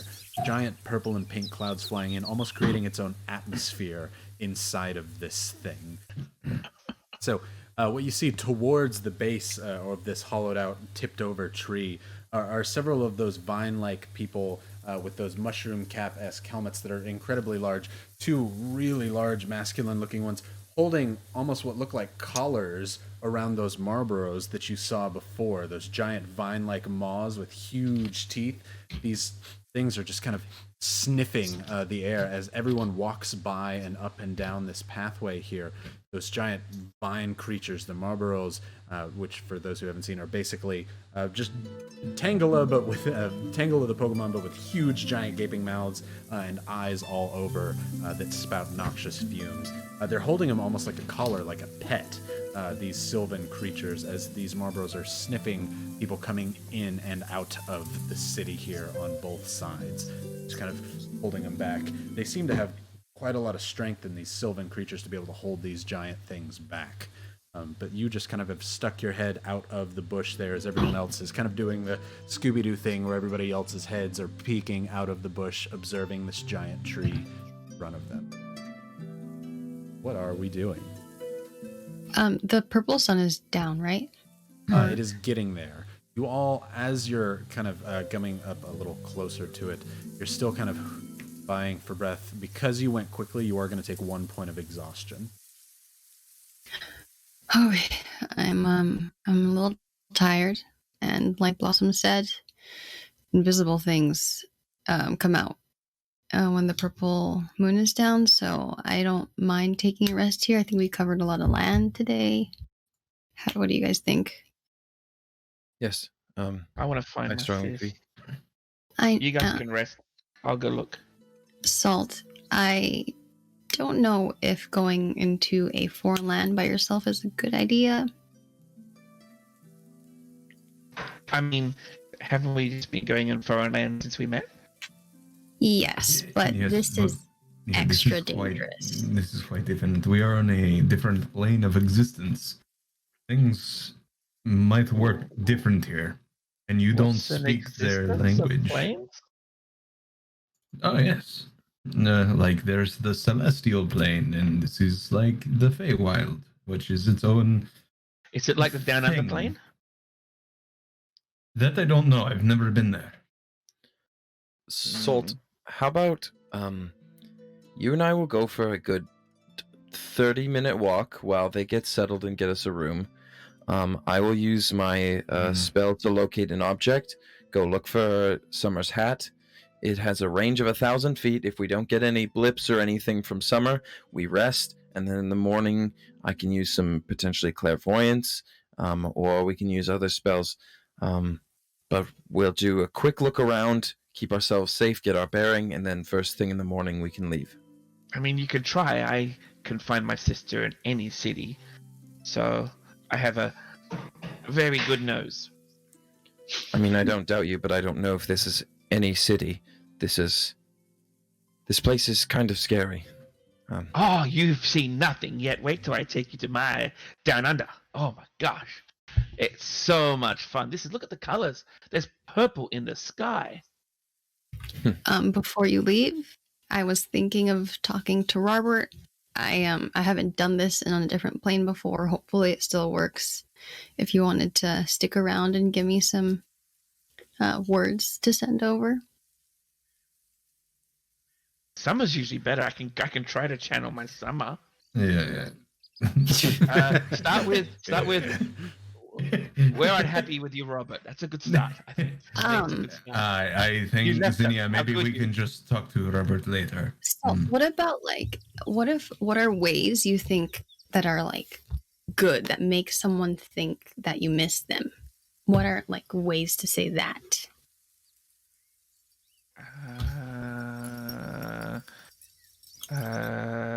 While you're thinking, Team and I will discuss on the sidelines, but go ahead and rack your brain for that.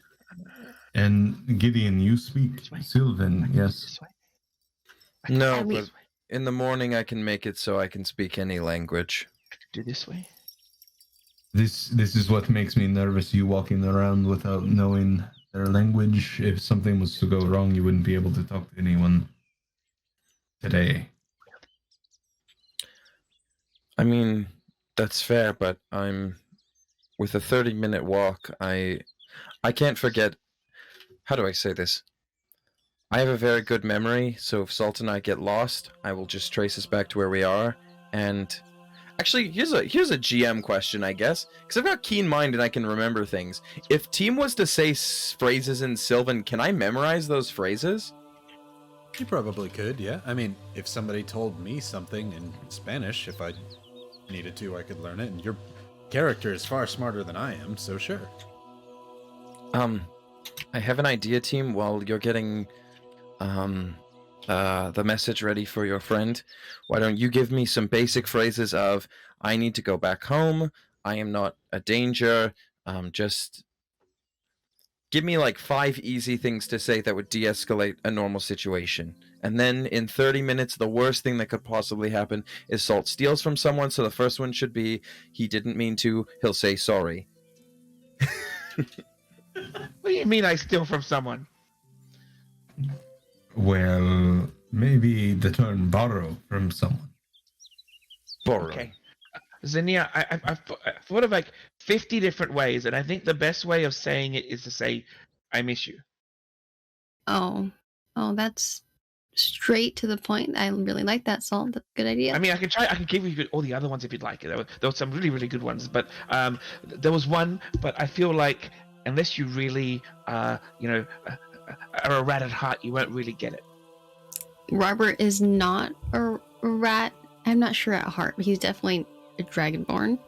And he's just met rats, so I don't know if he's one at heart yet. However, I do have a limited number of words, so I think we should go around the room and ask people, what I should ask Robert, and then we'll like mush it all together.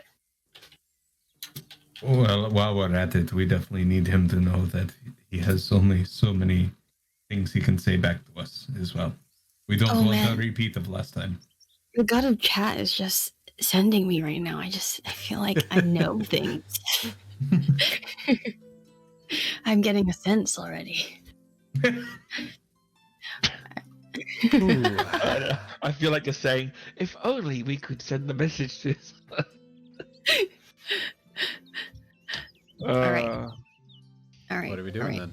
Okay, Sorry, Gideon, are you ready for your phrases? I am ready. Chat has also given me an idea. Oh wow, do you pray to that god, Zinnia? You know what? I think I'm just spending so much time around my friends. It's just getting to me, You know, if you want to pray to that god, we can make that happen. Though your god may If be a anyone little upset. prays to that god, it's Salt who introduced that god to this party. All right. Yeah. It's just like the wavelengths are somehow penetrating my brain. Oh, okay. Well, we may want to have your god fight back against that then. Oh, you know what? All right, know what? band's coming up. So, Gideon, about those 5 phrases you wanted to know. This one is going to be, we are meeting a friend. This one where you sound like a cactus. Bristle, bristle, bristle, bristle. We've been traveling on the day. This one that sounds like the scorching sun. That one is Scorching sun just sounds like red anything folk- else Team says.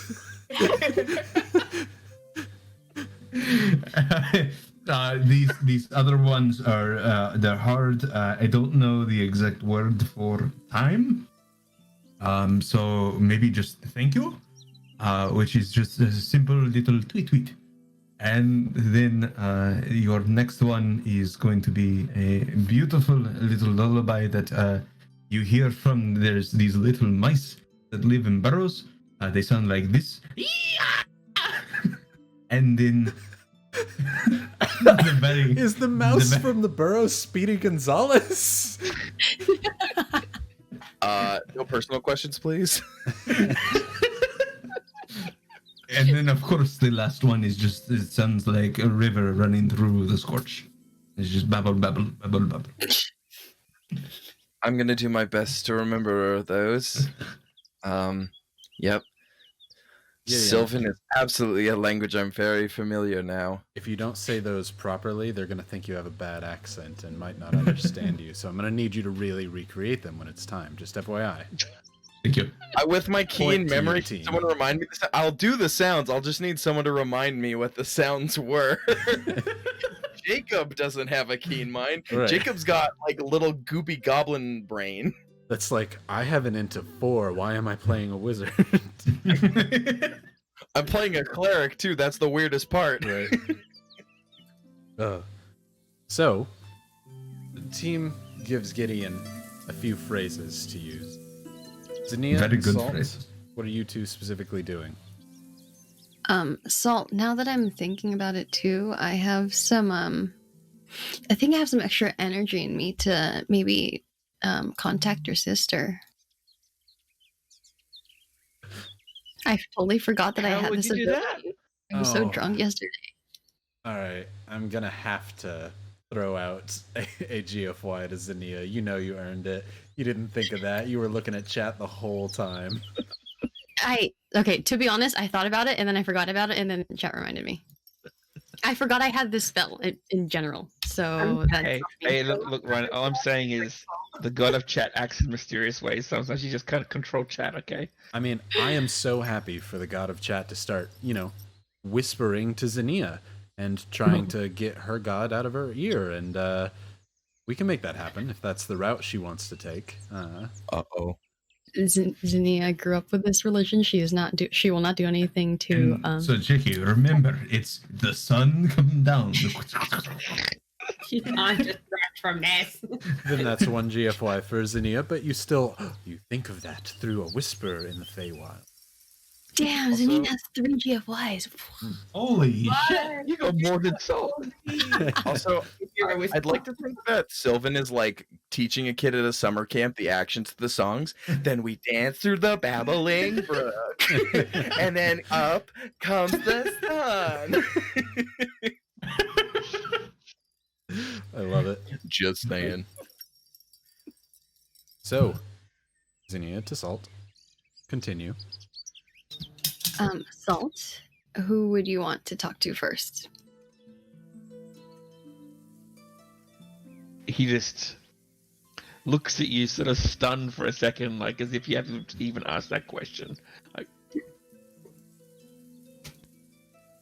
my sister, of course. I just thought Like I the should most ask. sarcastic method possible. Thought I should ask. Just double checking. Okay, now this is all you, and I'm sure she'll completely understand what you are saying. So you go off and say what you want. However, you have 25 words. Okay. Right, pause there. Don't mess this up. As Zinnia, you pull out a small copper rod and I'm so again, screwed. red energy flying out the tip of it, flying towards the tree that has fallen. Salt, you're about to spout your words. I'll give you time to think on those as we go back to Summer. Summer, Castigon goes, yeah, we're in the real shit now. I came here trying to find you. I asked about a small little rat person. They directed me here. But what that means is they know you're here. And that means royalty knows you're here. And that I can't just take you from here, else I'm going to have a conversation with them. So, leaving is not as cut and dry as it once was. Oh, well, I was just talking to this lady who was up in the mushroom. Like up here. Up there. Oh, Yeah. yeah. And she was like super nice, and she said, "Are you allowed to leave?" And I was like, "Well, no one said I could come, so I guess I can probably leave." And then I left, and she just spat at me and waved. That's a good thing. Spitting here, they do it all the time. They're a bunch of freaks. They can't understand us, so you can say whatever you want. Okay. Hey. And just a blur of obscenities comes out in Undercommon, which even you don't quite understand from Castigon as he yells at him. He's like, see, nothing. Before he looks back at you, he goes, but don't worry, you can leave this area. I took care of that. Oh, cool. Also, I licked the mushroom and this happened. And how that? As he reaches forward and pulls your tongue out a little bit, almost like a dog that you grab real quick as he reaches in to his pocket and he pulls out a knife. That you try and pull away. He's like, I'm not gonna. He takes the back end of it and scrapes the spores off. All the spores are on the back edge of the blade as he kind of pulls it up on his thumb. And as they go flying up in the air, you see him, and you're like, that's kind of pretty, before you see him explode into a puff of light. You're certain that would have felt like a firework in your tongue at some point. Thanks. So should I not lick things here? That's it depends on what. We'll leave it there. So we need. First off, I just left your friends. Don't worry about them. They're on their way. Should be fine. Oh, true? So I'm sorry. When I just want to clarify, because I said, where are we? And then like I get it was real clever because you were like, we're in the shit. But like, where is that? So I'm a bit confused here too. Last I was here, admittedly, long time ago, over 100 years, there was a queen. Apparently that's not the case anymore. So it's a king now. I don't know what happened. There's a king. So I don't know the king. The king of the shit. Have you ever been to the Feywild? What? The Feywild? Right. Okay. They didn't. We're in the Feywild. Welcome. Long way from home. Oh, because I touched that thing, and then there was Red Rose, which was that. Also, are you a traveler? Yeah, I do a lot of traveling. I talk to people. I'm friends with a lot of people. I said, but this lady, she kept on telling me that we were sisters, and also we're Oh no! You're not. No, you're not. You're not sisters. Just okay. It means a different thing, and just yeah. You're not sisters. Don't worry about that. Just okay. You lucked out with the costume there. Your friend must know some Eladrin or Pixies. I don't know why he had that costume on hand, but it's very authentic. So is traveling different here? Because I mean, where we come from, we travel all the time, but this bitch thought it was like unique. Traveling, and she's talking about planar travel. Feywild, there's only the Feywild here. Traveling is interplanar. Look, I don't have time to explain planar travel to a child. I mean, rude. I don't mean to be rude. You're in danger here is what I'm saying, and the more time that we're here, I paid for a set amount of time to keep you out of that mushroom, and I'm hoping that we're gone by the time they go looking for you. So if we could walk and talk, maybe that'd be great. I mean, okay. As he goes walking out towards where the purple one with the spear was, kind of bows towards him and blows his hand towards the guy, and the guy does the same thing back to him. Spores come out, and then you illusion some as the one in purple kind of bows towards you. He's like, God, you must have had some still on your hand. As he goes walking you out towards the rest of the city, as he goes, right, what they had you in there was a brothel. You don't want to go back in there. It's nothing you would have had to worry about, but Eladrin Sylvan brothels, they're completely different than what you would have seen back home. Vines, spores, seeds, it's all different. You probably weren't in any real danger, but yeah, so I bought it. So I would have had to lick a lot more stuff if I stayed there. Oh, God. See, he kind of face bumps to it. He's like, we gotta get you out of here. Jakey, it's backwards. Oh, how the tables have turned, huh, Summer? Zinnia's like, right, your turn this time. Okay, I mean, yeah, she did ask me who bought me. That makes sense. Yeah. All right. Okay. Yeah, we should go. Absolutely. That's why I'm hoping we get an audience and plead a case. I haven't met the king before, but hey, we'll go from there, right? You could consider yourself particularly lucky. I do. Yeah, it's almost like a defining characteristic of who I am. Shouldn't be a problem. That I'm lucky. Walk with me, keep your hands and feet inside the vehicle, let's go. As he begins walking towards the end of the tree that is not hollowed out. Hey, look, thanks so much for coming to find me. Like, I just knew you were a good guy. I really appreciate it. I don't want to cause a diplomatic incident between the Fae Wild and Asterion. I just thought it would be better to come get you, and honestly, your friends drive a hard bargain. As he kind of makes like a kicking motion with his hand. Gideon. Oh. Sorry, did you get a bit of a kick, did you? Was it salt? Well, he was just very worried about you. As y'all are talking, you're basically weaving back and forth between Sylvan Vine people and Eladrin, which are more wood, tree-like things. There's also several dryads and druids through here that are almost entirely bark as they're walking through. Some of them looking very much like gorillas, but made out of tree bark, walking forward in between these things with large bushels and sacks of grain on their back, walking to and from different stalls. As again, it just sounds like a really, really populated forest out here with several chirps and things going in between. As you're walking that way, we're going to pause there because it seems like a perfect time for a break. It is 7:54. We'll come back at 8 o'clock. Call it good from there. Actually, I don't know what time it is. We'll come back. You're in not 6 on minutes. Eastern Standard Time anymore. I'm not Eastern right now. Right, so It's we'll come back. 8:54. We'll come back at 9 Eastern. Come back at 9 or 7 or 6. We'll come back. Before. Yeah. In 6 minutes. We'll come back in 6 minutes. Right, so we will be back in but a moment, and then we will do the giveaway for the dice and continue on from there. So, Jakey was right. Right, we'll see you all. I wrote very it backwards. I wondered what it was. times. I couldn't read it at first. See you soon.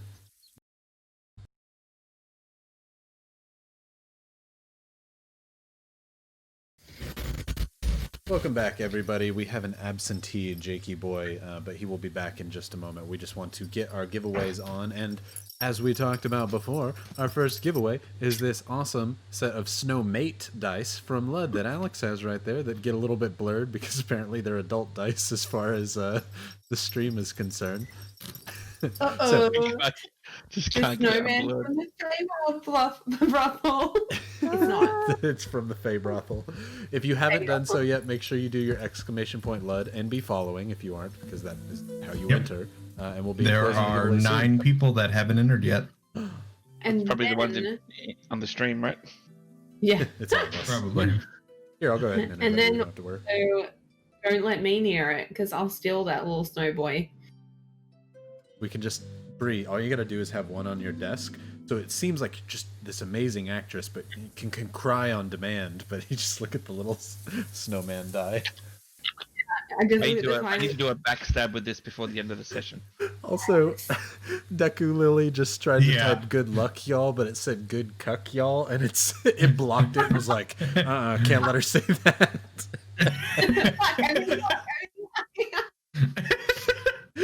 We take chat. We take you to one brothel, and then everything should. It's just over from there. Dang it! This was a Hang on. PG show. Alrighty. Off with his head. Woo.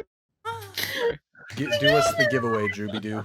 All right, here we go. Entries are now closing, and boop, we're gonna pick a winner. Who's it gonna be? Who's it gonna be? Nightingale. Nightingale. Awesome. Sorry, I'm seeing so many like things now that we said. Congratulations, Nightingale 002. Congrats. Adult snowman dice. They're not actually adult. No, they're I'll draw some adult pieces. It's fine. Please don't. they're do beautiful, beautiful, Signed by Alex from Level Up. wholesome dice. Yeah. Don't Hey, speak Ryan. about my roommate like that. Hey, Drew. What's the next giveaway? The next giveaway happens to be a full body piece of commissioned art from Safi-chan, the drawer of all of these fanciful heads right here and all of the art on this stream, because she is our official artist. So if you haven't entered that, the new giveaway should be starting as soon as Drew says it's starting, which is... It has started. It has started. So make sure you enter and you can get a full commission for free of a full body art of whatever you want. Safi will make it happen, and bada bing, bada boo. And it's for free? Dang it! I unmuted just to say it. Jakey, we'll collab and we'll each do commercials for each other's merch on the channels. There we go. Make it happen. What about Correct. me?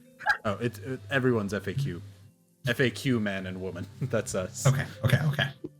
Right. Everybody good to continue where we left off? I'm a conscientious objector. Take your ads in your tiny hands and get them away from me. Well, aren't you lucky? The tiny hands are at the other house. Oh, You didn't bring 'em back? Did they get lost in the move? No, I don't think. Oh wait, they're here. It's the GF1 coming up. Yep. Be ready for it. I didn't bring them out during stream. What do you think this is right now? What are you talking about? We're not Hold up, we're playing. live. Wait. We're streaming this. I thought we were just playing D&D. I thought you were just recording it for fun later. I thought we would just bring Bye. the stream up and down and up and down. Right, let's Bye, Drew. continue where we left off. Summer, Castigon is currently leading you towards the other end of the tree. As he's doing so, he goes, all right, when we get there, it's not time to meet him. It's not far. We're going to get there, but there's going to be a long queue. Everything has to go by royalty here, as long as it's still like what I remember. In which case, we're just going to have to sit and wait for a minute, okay? Line cutting is very frowned upon here. I don't know why. Whatever. Is it too late for me to be someone else? What do you mean? Well, like I could be someone else. I could look like one of these guys. Or is it's not helpful anymore? Look, if Do you think they if noticed the I was king here? is not as intelligent as the queen was, yeah, we could do that, but I don't know the king. If I knew who he was, then sure. The queen, it would not, she had eyes everywhere. But if he's quite dumb, then maybe we'll hear about it and we can just talk our way out. But for now, stay as you are. Best not to get on anyone's bad side. Okay. Okay, well, I guess you just tell me what to do then. I trust you wholeheartedly, good friend. As you're walking by, there's one of those large wooden gorilla things walking by. As he basically he makes just the smokiest voiced owl hoot, like hey hoo hoo. He pulls it over as it kind of stops and bends down in front of him. As he takes one of those hard mushroom cap things, as he flicks it off of the thing's nose, he throws it what seems almost very rudely in front of this thing. As it hits it in the nose, as it kind of does a big sniff of him. Or he just stands there, kind of looks and rolls his eyes. The thing reaches down with its wooden hand and grabs the little petrified mushroom cap, and puts it in what looks like he's putting it in his pocket. However, this thing is entirely made out of wood. As it reaches its hand down in front of the two of you, as he says, "All right, so we're doing as I say. Remember, come sit here on this thing's hand." As Castigon sits again, you kind of get the thinness of his body here now.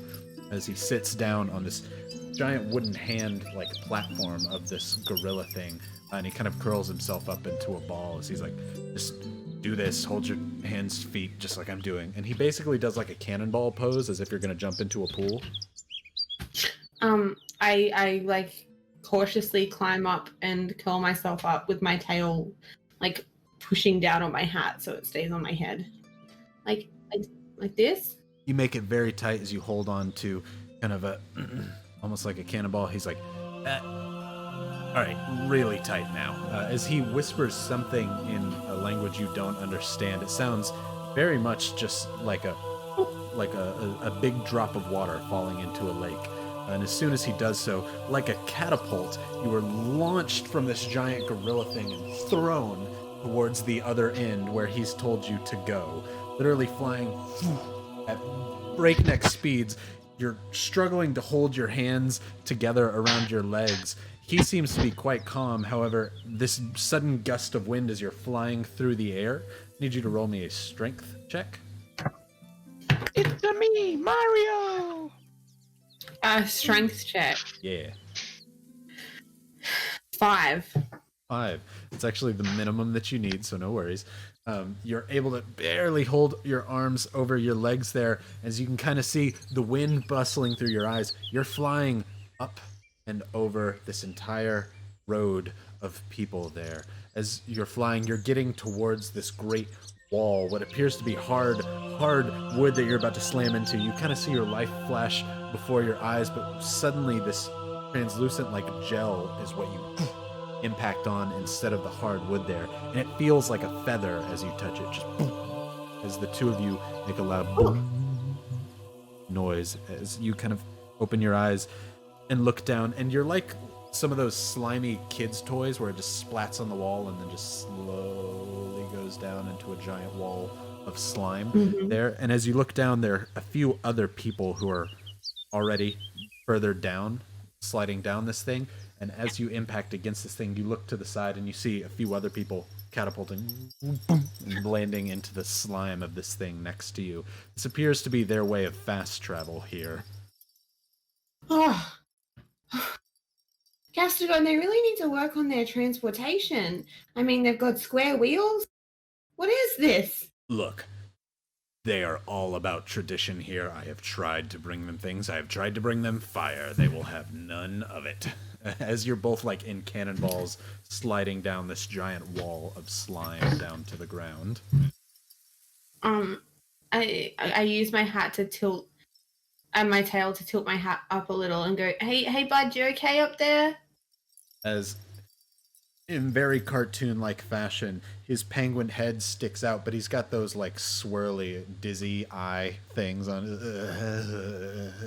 But he seems to be fine as you kind of shove him back up into the hat.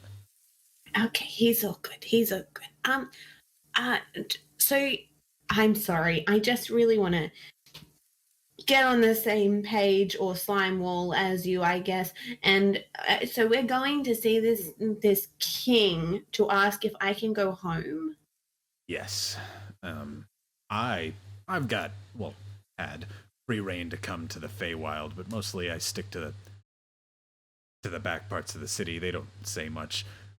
But How did you get that? How did you why are you allowed but no one else is allowed? Oh no, other people can. You just have to pay tribute and toll. At least you used to have to for the queen. She was a lover of fancy things. Oh, well, I look real fancy today. Maybe the king will love me.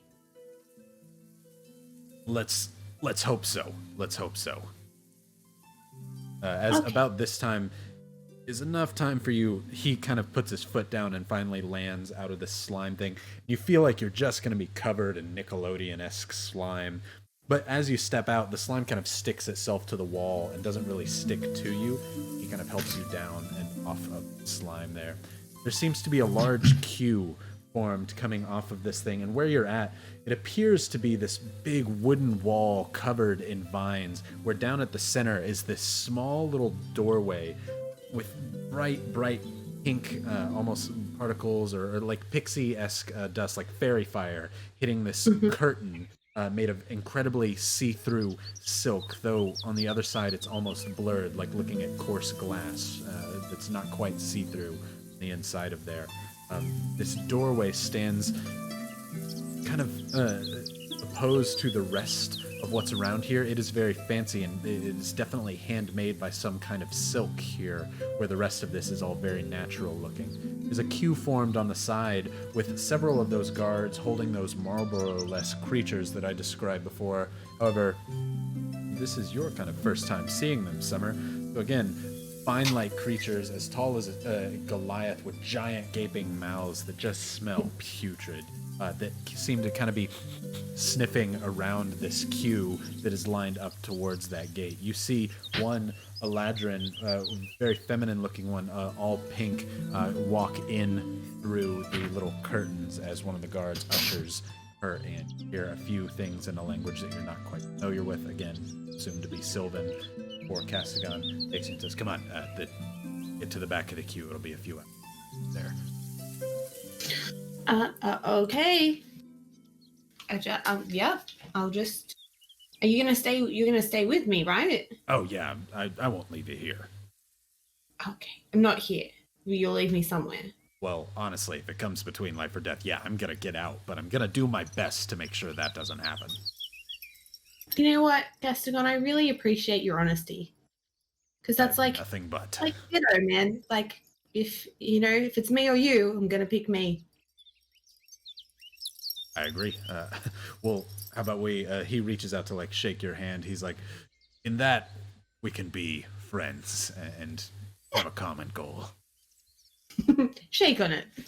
Anyway, this line. You shake hands in the pact of, I would kill you to save myself, as the two of you get in line before Castigon. He kind of stands there. He's like, didn't bring a book or anything, really. Normally I have something to do do you have games? We could play I Spy. Works for me. You have a definite advantage here, because I don't know what anything's called. Well, I feel like that makes it so you have the advantage, because I don't know what you're going to talk about. But as the two of you essentially stand in line and play I Spy for a while, this is what takes the place of the long rest that they had. This line moves very, very slowly. You're maybe about 100th or so in line. It's maybe every 10 minutes before a new person goes in behind the curtain. However, something to note, you never see someone come out of the curtain. Before, we're going to go back to Xenia, Team, Gideon, and Salt. Xenia, Salt, Gideon, 25 team. words. Oh, it's like saying hello. Okay. You ready? I think I can do this. I just have to go slow. Mm-hmm. Okay. All right. I'm ready. I'm listening. Okay. Do I just speak now and the words are going to go? How about you speak as like a rough draft, and then we'll see if any revision. A rough draft? No, I'm fine. I can speak to her, and she probably, if it's easier, she can recognize my voice, right? Okay. So you just want to go for it? Okay, let's do this. Okay. All right. 25 words. Remember, Salt. Okay, and I get the copper wire. Oh yeah, the energy is already getting sent. Now? Yep. Okay, now. Now? Xenia, Sis. Sis. Speak slow. Have to be slow. quick. Have to be quick. It's Salt. Where'd you go? Where did you go? Oh, I saw an elephant that was like 200 elephants high. This place has so many wondrous, amazing things. It's got like, we're trying to find you. Wait, at a We're city. trying to find you. We see a very big tree. And we saw a ginormous elephant. Okay. as you I forgot how many words that was. you translate out what Salt says in as fewer words as possible. Summer, you have been playing I Spy with Castigon for what has to be like 9 or 10 hours at this point. You're like, is it pink? And he's like, yeah. And you're like, is it another mushroom? And he's like, yeah, what else would it be? Before suddenly you hear in your mind Zinnia's voice. Exactly what was said.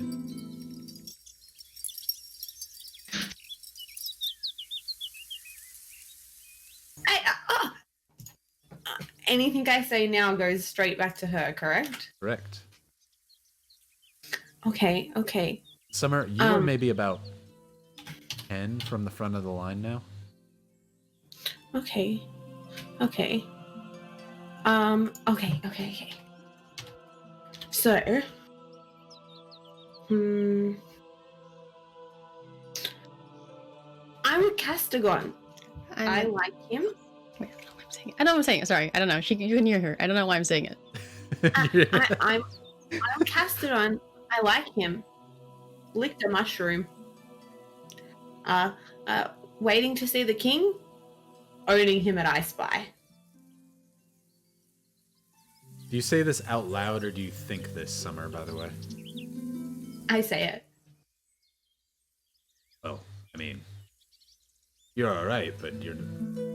Look, just because you don't know the actual words, that makes it harder for me to guess this. We've been over this, as he's very upset I had that you... I had a few words left over.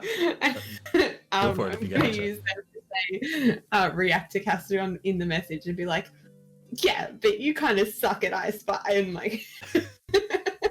Zinnia, you hear Summer jest towards Castigon at the end of the message. You don't hear what Castigon says, but very much in the manner of ribbing someone. And I relay it as I did as the words came through. Okay, sounds good. Salt, your sister's alive and well, it seems, and likes Castigon, which is not something all of you can say. I can say that. Fair. What are we doing? You all have heard from Summer now. We know where she is. Do we? This is good. Anyone know a king? I have a feeling we only know what you know, Salt. Oh, When it comes to this so you place. do know the speed of a banana. When it comes to this place. Oh. But I am now curious. What is the speed of a banana? Ah, we see that's a wonderful story, but we should really do it when Summer's back because she loves the end. You cannot tease me with the speed of a banana and then not tell me what the speed of the banana A is. wonderful story. Well, Let's go find the king. Again, remember what Blossom said, invisible things come out at night. And I don't know about you, but I can't see anything invisible. I also need to do the talking if we are going to be going inside the city. Joy. I just love talking to people. right. You all heading in then? Yes. I'm gonna cast guidance on team immediately as we're walking, just in case. Every few seconds, just boop. Yeah, I'm just constantly casting guidance on team. Actually, you know what? While we're here, just in case, like, I don't mind burning a first level, like, for our first, like, minute. Like, once we're, like, at the gates, I'm just gonna pop a quick bless on everyone. Or wait, I think that might be just attacks, not checks. Let me double check. Attacks. Oh, and saving throws. Never mind. Ha ha ha. I'll just keep casting guidance on team. Essentially, Gideon keeps like rubbing your shoulders, team. Like, you got this. If anybody tries to talk to you, you talk them down, man. You got a silver tongue. As you're basically walking your way through. Salt, this place is huge, though you would like to scale the interior walls of this thing sometime, since that's there is really no such thing as the ground except for what gravity is concerned for you. You'd like to see the whole side and see how tall it goes, because the clouds kind of obscure the very top of it. Zinnia, I need you to roll me a religion check. All right. 13. 13. Those clouds, the color of them is off, but but you're not entirely sure what's going on. You can't feel Nimbus's presence in these clouds like you could before. This is a strange feeling, but you're not entirely sure what that is, if that's good, if that's bad. You know you're in a foreign place. Kind of put that thought to the back of your mind. As the four of you head towards the entrance of this large tree, when you're walking up, you see one of those sylvan creatures made almost of vines and very smooth-like skin. This one red, with jetted out almost like tiefling horns coming out from the back of them, slicked back like a greaser holding one of the Marlboros. Up maybe about 20 feet in front of you, Marlboro suddenly like sniffs up in the air and like jetties towards the lot of you, and this guy has to kind of like hold the Marlboro back like a junkyard dog on its chain, preventing it from getting to you. It stops maybe a few inches in front of your face, team, with its big giant maw, dripping acid coming from its teeth. You can hear it sizzle on the ground as it kind of sniffs the air around you,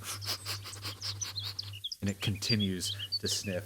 This guy pulls his chain up towards it and kind of holds it back by the collar before speaking to what all of you, again, sounds just like wind chimes and birds in the air and crickets.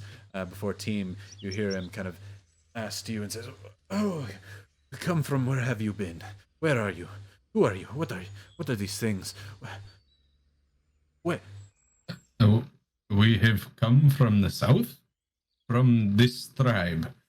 And I open up the thing that says where I'm from with the tribe name. As he grabs the paper out of your hand. I need that back, by the way. You can look at it. That is fine. As he does so, worryingly, he lets go of the collar of the vine creature to look at this thing. And the vine creature begins circling all of you, sniffing heavily up and down. Heavily. Stopping specifically towards Gideon. Son of, I knew it. And I thought about it as we were walking up, what I need to get rid of, and I knew this was coming. Stops. Ata. Rahizun. And I'm going to get Ata to start sniffing salt. Ata goes over and begins sniffing salt. I sort of try to push him away. I'm not a fan of Ata right now. He tells you, team. Go sniff someone else's butt. Otto kind of recoils away like, "Hey, what's wrong, buddy?" But Salt, you just hear, kind of the of the dog. I reply back going,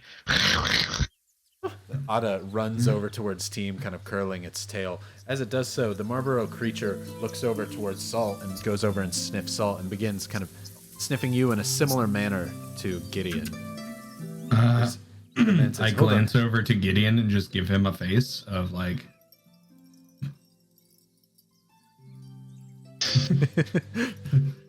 The man looks...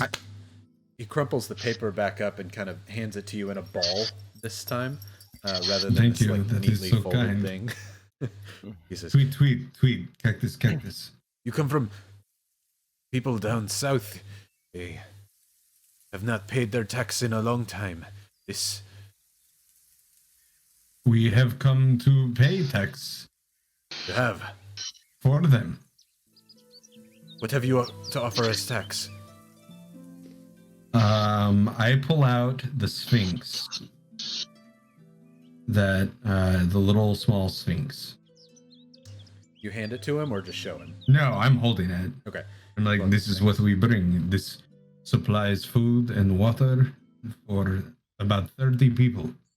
He snaps his finger, and the Marlboro kind of backs away from Salt, but goes in for one more sniff before heading over towards the thing and starts sniffing the statue in your hand. Team, you're just hoping that he doesn't choose to chomp his teeth down as kind of backs away, and then goes and resumes sniffing Salt before heading back over to Gideon and sniffing. "If this does what you say, bring it forward. They may accept. Their taxes are quite dear. Where did you get this?" I get this from a very special place. What is it? Being obviously it's a sphinx or a cat-like creature, he looks over to Xenia and he goes, It's the bust of her. Zania, you just see him like in his point at you. head, he's like, yes. Roll a deception It's very beautiful, is it with not? your guidance. I've been casting guidance. Yep. That's a Gideon, D4, you're like, right? Yeah. Tell him. Oh no, that's a -1. Don't. Help me. Can you continue down the roller? Thank you. Okay. Well, it doesn't matter. Yeah, maybe it does. Yeah, guidance, right? Because that matters for things. Critical fail. Hey, that's a 1. Our first But a one of the 4. night. Right, Mom. But I rolled a 4 on the D4. Ah, good. As Hey, 41. he looks at it and looks over to Zania, looks back at it. No. The face is wrong. It's not the Well, I prayer. didn't say they did a good job with it. I just said that it is nice.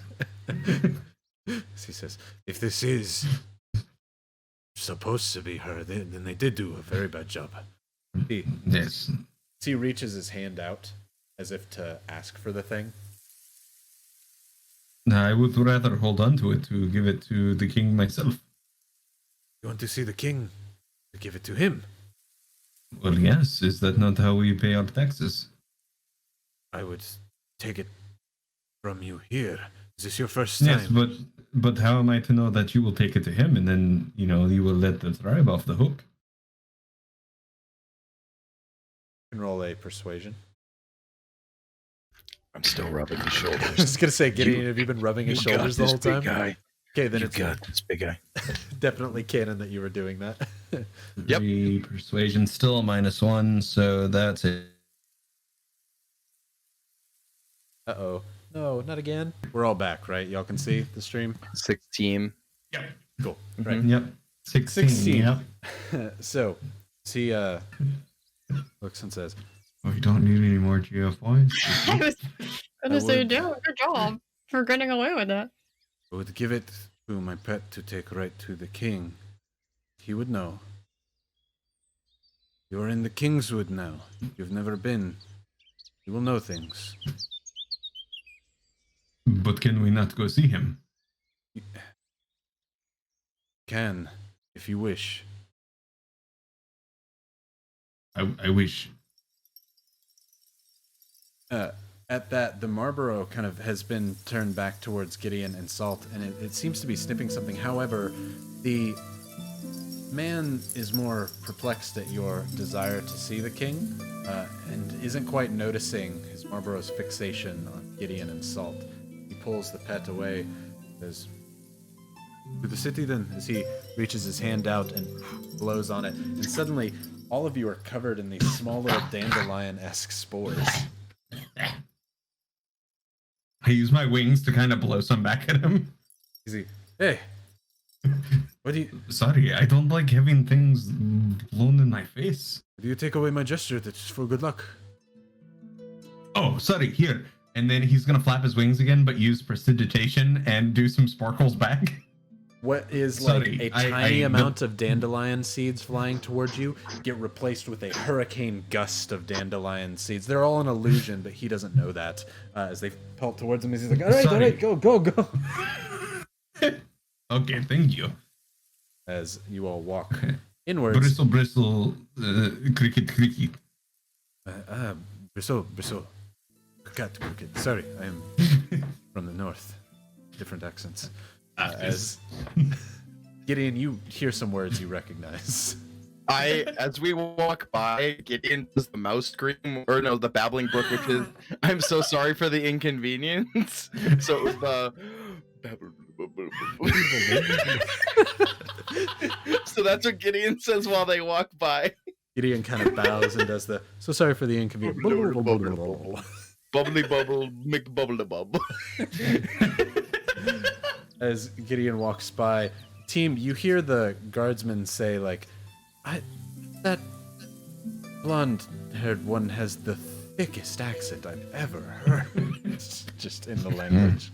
As you head on back towards the tree. Bumpkin.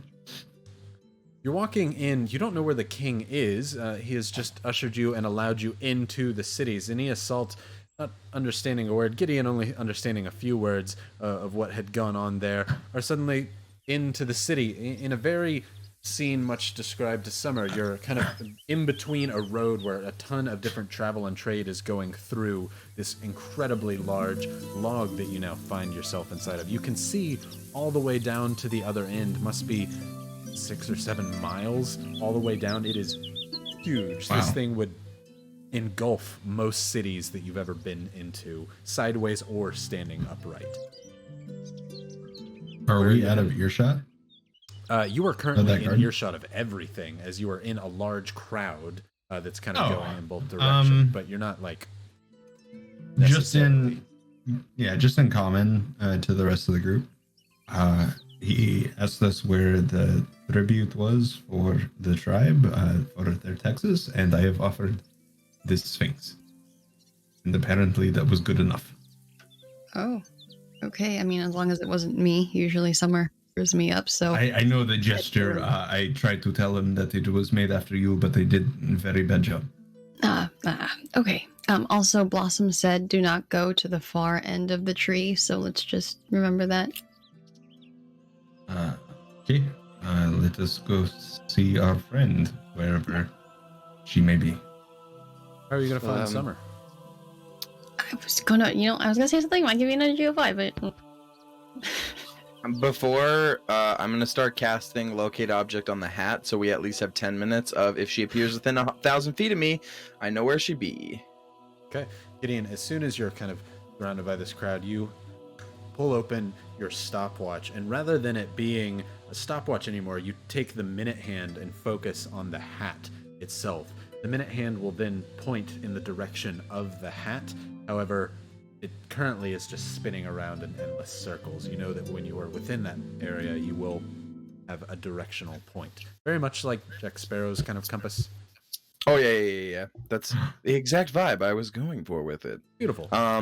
Yeah, Gideon immediately, just kind of was, I only have 10 minutes of this active. I can keep using it a few more times, but I say we start moving around hastily. And if there's some way of contacting Summer, that might also Wait, help. you're not already moving around hastily? oh, As Salt, as you say, like, are we not already moving around? Salt jets off. What direction are you heading, Salt? That way. Are you heading towards the end of the tree you were told not to, towards one I of the don't know. I just sides? literally pointed in a random direction. Okay, I will decide for you. Okay, you are heading off to the right side of the tree, as if you're heading, inward towards it. You're heading over towards the right. I channel my inner rattling down under senses. Mm-hmm. Go ahead and roll me a survival at advantage because you know how to spot other rattlings. hey team, can you teach me how to say king? Yes, one moment. I have to remember what it is. Just give me one moment. Survival is at +1, so that's a dirty 20. Dirty 20, solid. What is the word for king, team? It is like a screeching eagle. Zinnia, do you want to good. practice? Is there a ka or is it just the ka? And it starts with the ah, and then it just goes into the so it's the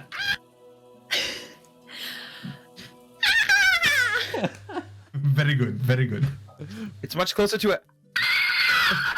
Wow. Sound, you know? Yes, it is almost Really like get the it in the screeching. lung. Yes, it's very good. You are learning all As- so well. Salt, you are looking around, looking for some sign of your sister. You know exactly what to look for.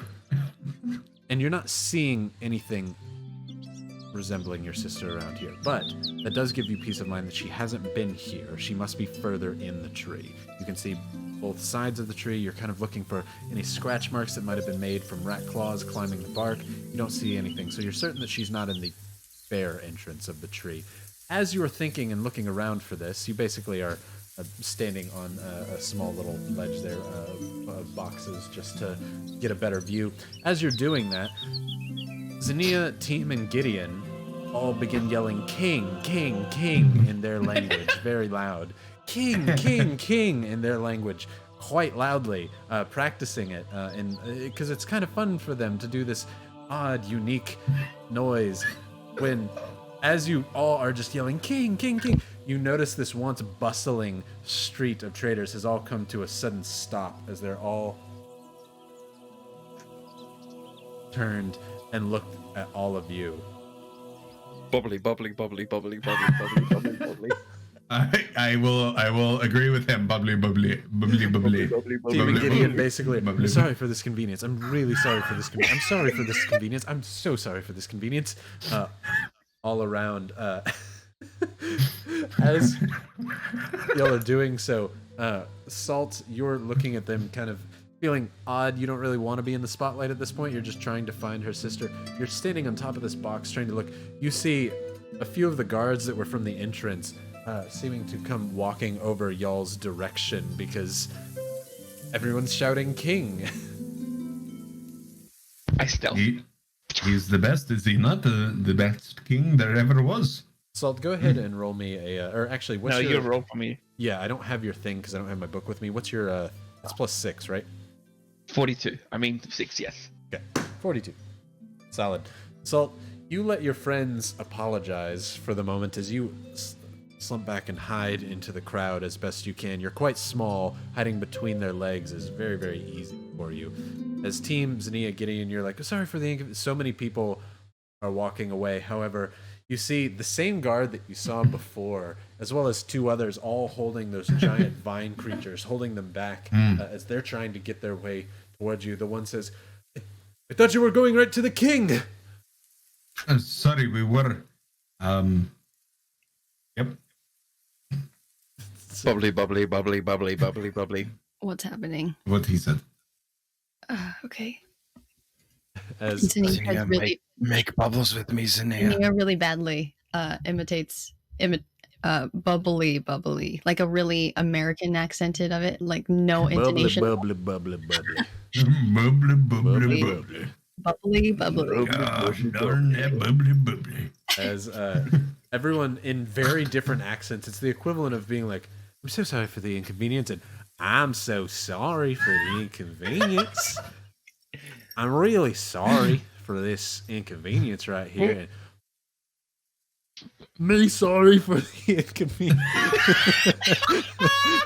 It's Xenia's is very just like bare bones trying to get it out. Xenia's not a cultured lady. She's been in the mountains. I don't know, you know. Yeah. This is the equivalent of finding the Goonies guy. Just, "Me sorry for the inconvenience." As several of the guards are like, "Oh, do you know where the king is?" This is the first time we have been here to pay tribute for King. Could you not just tell us where it is? Click, clack, click, clack, click, click, click, click. Do not just yell out for the king. He's great and noble. Clack, clack, clack. You hear like a very owl-like noise as all of you suddenly see this quite large wooden gorilla come walking your direction. It is incredibly imposing, stands probably twice as tall as you, team, as it walks over. This wood gorilla, what appears to be a construct made out of wood, stands in front of Xenia, team, and Gideon. It seems to not know where you are, Salt. You kind of are moving between legs in the crowd, trying to just observe but be unnoticed. It's here. okay. I know where I am, guys. Bubbly, bubbly, bubbly, bubbly. As Gideon's like, "I'm sorry for the convenience." This giant gorilla-like thing lays its hand down in front of you as the guy says, Get on. Team walks and stands over on top of the I hold Ada very close. Team, did he tell you where we're going? Nope, but I trust it. Let's go. Okay. Xenia, you also stand on there. Gideon? I'm sure this thing will carry us over nicely because I have no context clues to assume otherwise, so I'm going to stand up on it. Okay. As this thinks that you are the only three, he says, Wait, "Get down." did Salt get on? Salt did not. Do I scurry up? Sure, why not? Salt kind of walks out from the crowd like, hey, before you join your group there. Okay, He you says, said it "Get was down." up to the left, yes? You're asking Salt or? The guard. Okay, sorry. He says, no, get down. Oh, okay. As I you're sit. like, you sit down. Okay. Does this thing carry us? I'm asking Gideon. I mean, I'm assuming it's just going to carry us, so I don't know why we're sitting low, but if it's respecting tradition, why not? Gideon, There you are also no sit down. guardrails here, so I guess maybe if it's moving, forward, that way we don't fall off. Yeah, you know what? That makes sense. Zania, standing, sitting. She's has no idea what's happening, so she's just following whatever anyone else is doing. Sits down. Salt, standing, sitting. Standing. Okay. As this thing, like a catapult, again, vroom, yeets you, as this is a common theme in this, this not podcast, but this series, I guess, is getting yeeted. This thing throws you all off towards the end, and it immediately hits your mind. This is where we weren't supposed to go. And you don't really have much choice against this now, as you're flying what is literally miles. This whole log is about 6 miles long. You're flying at an upward trajectory. You actually fly up and over the clouds, and you fly through them. And you see at the very top, there are small buildings hanging off of vines constructed out of wood on the top here, like a hidden, what would have been like the undercity or like the ghetto of a normal town is kind of up here on the top of the tree, hidden behind the clouds, before you fall back under and towards the wall. Salt, you're kind of like a flying squirrel right now with no wings. I'm hooking it up, out. boys and girls. You're flying that way, but you're slowly falling in a weird direction. Roll me a dex save to see if you can write your path, or an acrobatics. I'm in fact not going to do that yet until you tell me I have to again. I'm going to get Pepper's ethereal tail out. Okay. And I'm going to hold on to it and then have that help me write the direction. Sounds good. So I get what you're saying. So you're going to use it almost like a propeller to angle it. I'll give you advantage on pretty your much. acrobatics. She then. pulls me along, so. And then the All right. rest Oh, of there's the a three nat of you. 20 since in there, so I'm happy with that one. Okay. The Breeze rest of the dice. three of you, I need strength saves. That was breeze dice. I'd like to think before Gideon held onto his things, he was sitting with Team opening up a little thing of soup. So when they got flung, he was like, "Oh no, my cup of soup!" Some poor Eladrin is getting pelted by boiling hot soup flying out of the air. Zania? 18. 18. Team? 24. 24. Gideon? 3 minus 1, 2. Solid. Right. If I see him Okay. going off, I will open up my wings and activate. My cup of soup! Gideon reaches out for his soup, and in which case it kind of acts like a propeller. Instead of flying at the speed he's supposed to, he slows down a little bit, which means he's going to miss that squishy wall on the end. Ata Yatiru. I'm opening up my wings to grab him. You also parachute yourself back to grab him. Now, Asimir can fly once per day. Yep. Have you flown today already? I haven't. Okay. As you puff out your wings. It's been because it's been a new day since the pumpkin thing, right? Correct. All right, cool beans. I have not You used it today. against the water thing or no? Mm-mm. I didn't okay. think so, but I couldn't remember. Nope. I just beat it to death with a scythe. Sounds good. As you parachute yourself back, Gideon also kind of flying squirrels by pulling out his arms like that and slows down pretty heavily. You see him start heading for a trajectory right towards the ground, a couple hundred feet away from this wall. You're honestly not sure what's better, hitting the wall or the ground, and you see Gideon begin to fall. Zinnia, you're still in this kind of cat-like ball, as cats do, kind of crumple and try and right themselves. Salt, you also are Mary Poppinsing very quickly to right yourself in a straight path. But you see Zinnia and you flying directly towards a wooden wall there. Team, roll me a, let's see, let's go in athletics to see if you can fly quick enough to catch Gideon before he hits the ground. That's a nat 20. Hey, nat 20. You got your GFYs cleared too, didn't you? I did. Good. Ooh.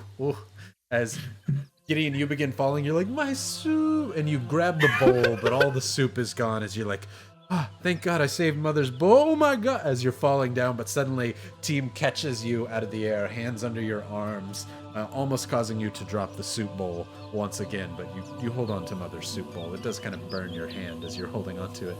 Flying towards this wall before Zinnia, you see the wooden wall coming towards you, covered in vines, and you kind of brace yourself for impact on this thing, or you find yourself with your eyes open, suddenly stuck into a large vat of slime. Salt, you see Zinnia hit it a little bit before you as she's heavier. She flew a little bit faster from the throw. Are you trying to allow yourself to hit it or react and try and stop yourself on your Mary Poppins stick? You know what? That looks like fun. Let's hit it. Salt instead dismisses the tail and literally actually cannonballs into it like a pool. As both of you are suddenly stuck against the wall, smack, and begin falling downwards. Team and Gideon flying over. Summer. How long does this last while we're flying? It has 1 minute. Oh, perfect, because that's how long I can fly for. Wait, what? Hold on. How long are we soaring in the air? Oh, I was talking about Gideon? your flying. So not once you fly him, you're flying at your own speed at this point. You're not very far. Okay, I would like to start my decline towards where they are. You start getting over towards where you thought you saw Zinnia and Salt about to splat into the wall, but they seem to just be slowly falling down like a drop of water on a window. Summer, you're playing with Castigon still, and he's like, Is it a mushroom? No, not this time. It's well, Is it a fun guy? you ask that every time. Come on. You giggle. He's like, this one's pretty good, actually. I'll give you a hint. This one's white. And it's not a mushroom. As you look over, you see 2 white wings flying in your direction, angelic in nature. As before you start to recognize them. Oh, that is it. That angel bird. Is it the angel bird? Is it the angel bird? I shouldn't have given you such a hint. As Team gets closer into view, and you suddenly recognize it to be Team. You can hear in the vague distance. Oshido. For If I need, I can cast Featherfall, but I think you've got this. As I cast Guidance again. Team, you're descending as best you can to try and basically like a parachute falling out of the sky. You're falling very, very quickly. Roll a athletics for you and Gideon to land you safely. No. This platform It's here. not going to be a nat 20 this time. Nope, that was a 4 With plus guidance. With 4. guidance. So that's 8. And then 1, so that's a 9. 9. Hey, that was a 4. That's another for Rybonator. Awesome. As you're flying, Gideon, you're coming in fast. You're like, I think you've got you've got this right. As I don't. I don't. As both of you do the kind of crash roll landing here. What you see before you land, there was this giant wall of vines, basically what was described to Summer before. However, you're on this giant platform that goes up about halfway, about half a mile up into the sky, where these large stairs have made their way in, carved out of the wood, up into this upper platform where Summer, you've been waiting for a time. You've been elevated, which has allowed you to have a much higher game of I Spy for a long time. Before you see your friends roll out of the sky and down onto the ground. Both of you are going to take, Team, at least you're not a bony boy anymore. Not that bad. 2 bludgeoning damage to Gideon and Team. Oh, that's so. Let's do that again. Let's do that again. As Castigon, Team and Gideon Castigon. roll onto the ground, you can hear Salt, your brother Summer, above you, and Xenia falling from the slime. You hear, let's do that again. Let's do that again in common. And Ada just gracefully. Landing can softly you- to the ground. Castigon, can you mind my spot? Can Uh, you hold my place? they're not too big on holding spots, but that's fine, sure. No cutsies. Oh, cutsies, that's not going to happen. But holding spots, you can maybe get away with that. Okay. And then I run as fast as I can over to the wall. Hey, team. I Yeah, Summer buddy. runs over This to thing- Team and Gideon. I go, hey, Fluffy Head! Hey, look! There's so many mushrooms here! Stop! Yes. You see your brother slowly falling off of the slime wall that you were in before. Xenia doing the same thing, the slime sticking to her fur. How great is this place, guys? So much fun. I hate it. So much fun. I hate it so much. Look, sis, Oh. purple clouds. This is the worst.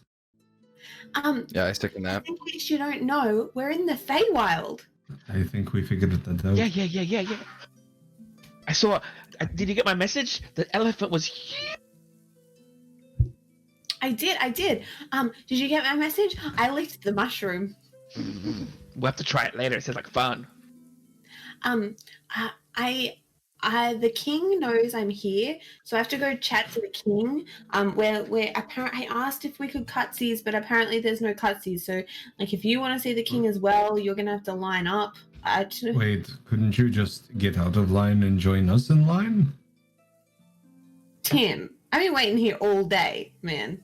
I'm doing We it wrong just again. fought through the Feywild to come find you. You can get in the back of line with us. I have Oh, 3 broken ribs still. Know how many things there are. Gideon that I almost tried. died trying to come rescue you. I think Speaking of, I think that's catching up to me, and Gideon goes, finds a spot, and just vomits. As Look. you're flying, Gideon, what you hope to be held down by Mom's soup is now looks like Mom's soup onto No. the ground. Gideon, as you kind of vomit onto this wooden deck below, when you do so, the liquid hits it, and it's kind of disgusting. However, you see tiny little mouths come off of the wood and eat all of the chunks and the liquid No, of I'm what you done. had as it pulls it down into it. Goes down Gideon into the raises wood. his hand and just literally says exactly that. I'm out. Nope. Ooh. That's, yep. Nope. I'm... When I Do get strong you enough, guys- I'm casting Modify Memory, and I'm forgetting this place. It's not... Sis, Nope. you think the king can give us some jobs too? It'd be amazing to do some more stuff here. Do you guys need to see the king, or did you just come to find me? I don't. Well, we came to find you, but at the same token, we also have come to pay taxes for a tribe we met. Oh, Does the king Well- know we're here? If he knows Well, I you're don't here, know. Yeah, does he know but we're I here? think it's the wings. I look pretty special today. I I would just- literally have wings. Castigon was like with us and everything, but then he just disappeared and he said he's gonna find you, but I don't see him with you. Is he there? Where is he? Is he I'm okay? holding my spot in line. So if you guys Ah, want what a to, good boy. He waves to you in the distance. if you guys just want to, just go ahead and join the back of the line. There's no cutsies. And I'm just gonna go back up the front here. But what if you get poofed out of here and we're stuck here? We can Well, be your that- entourage.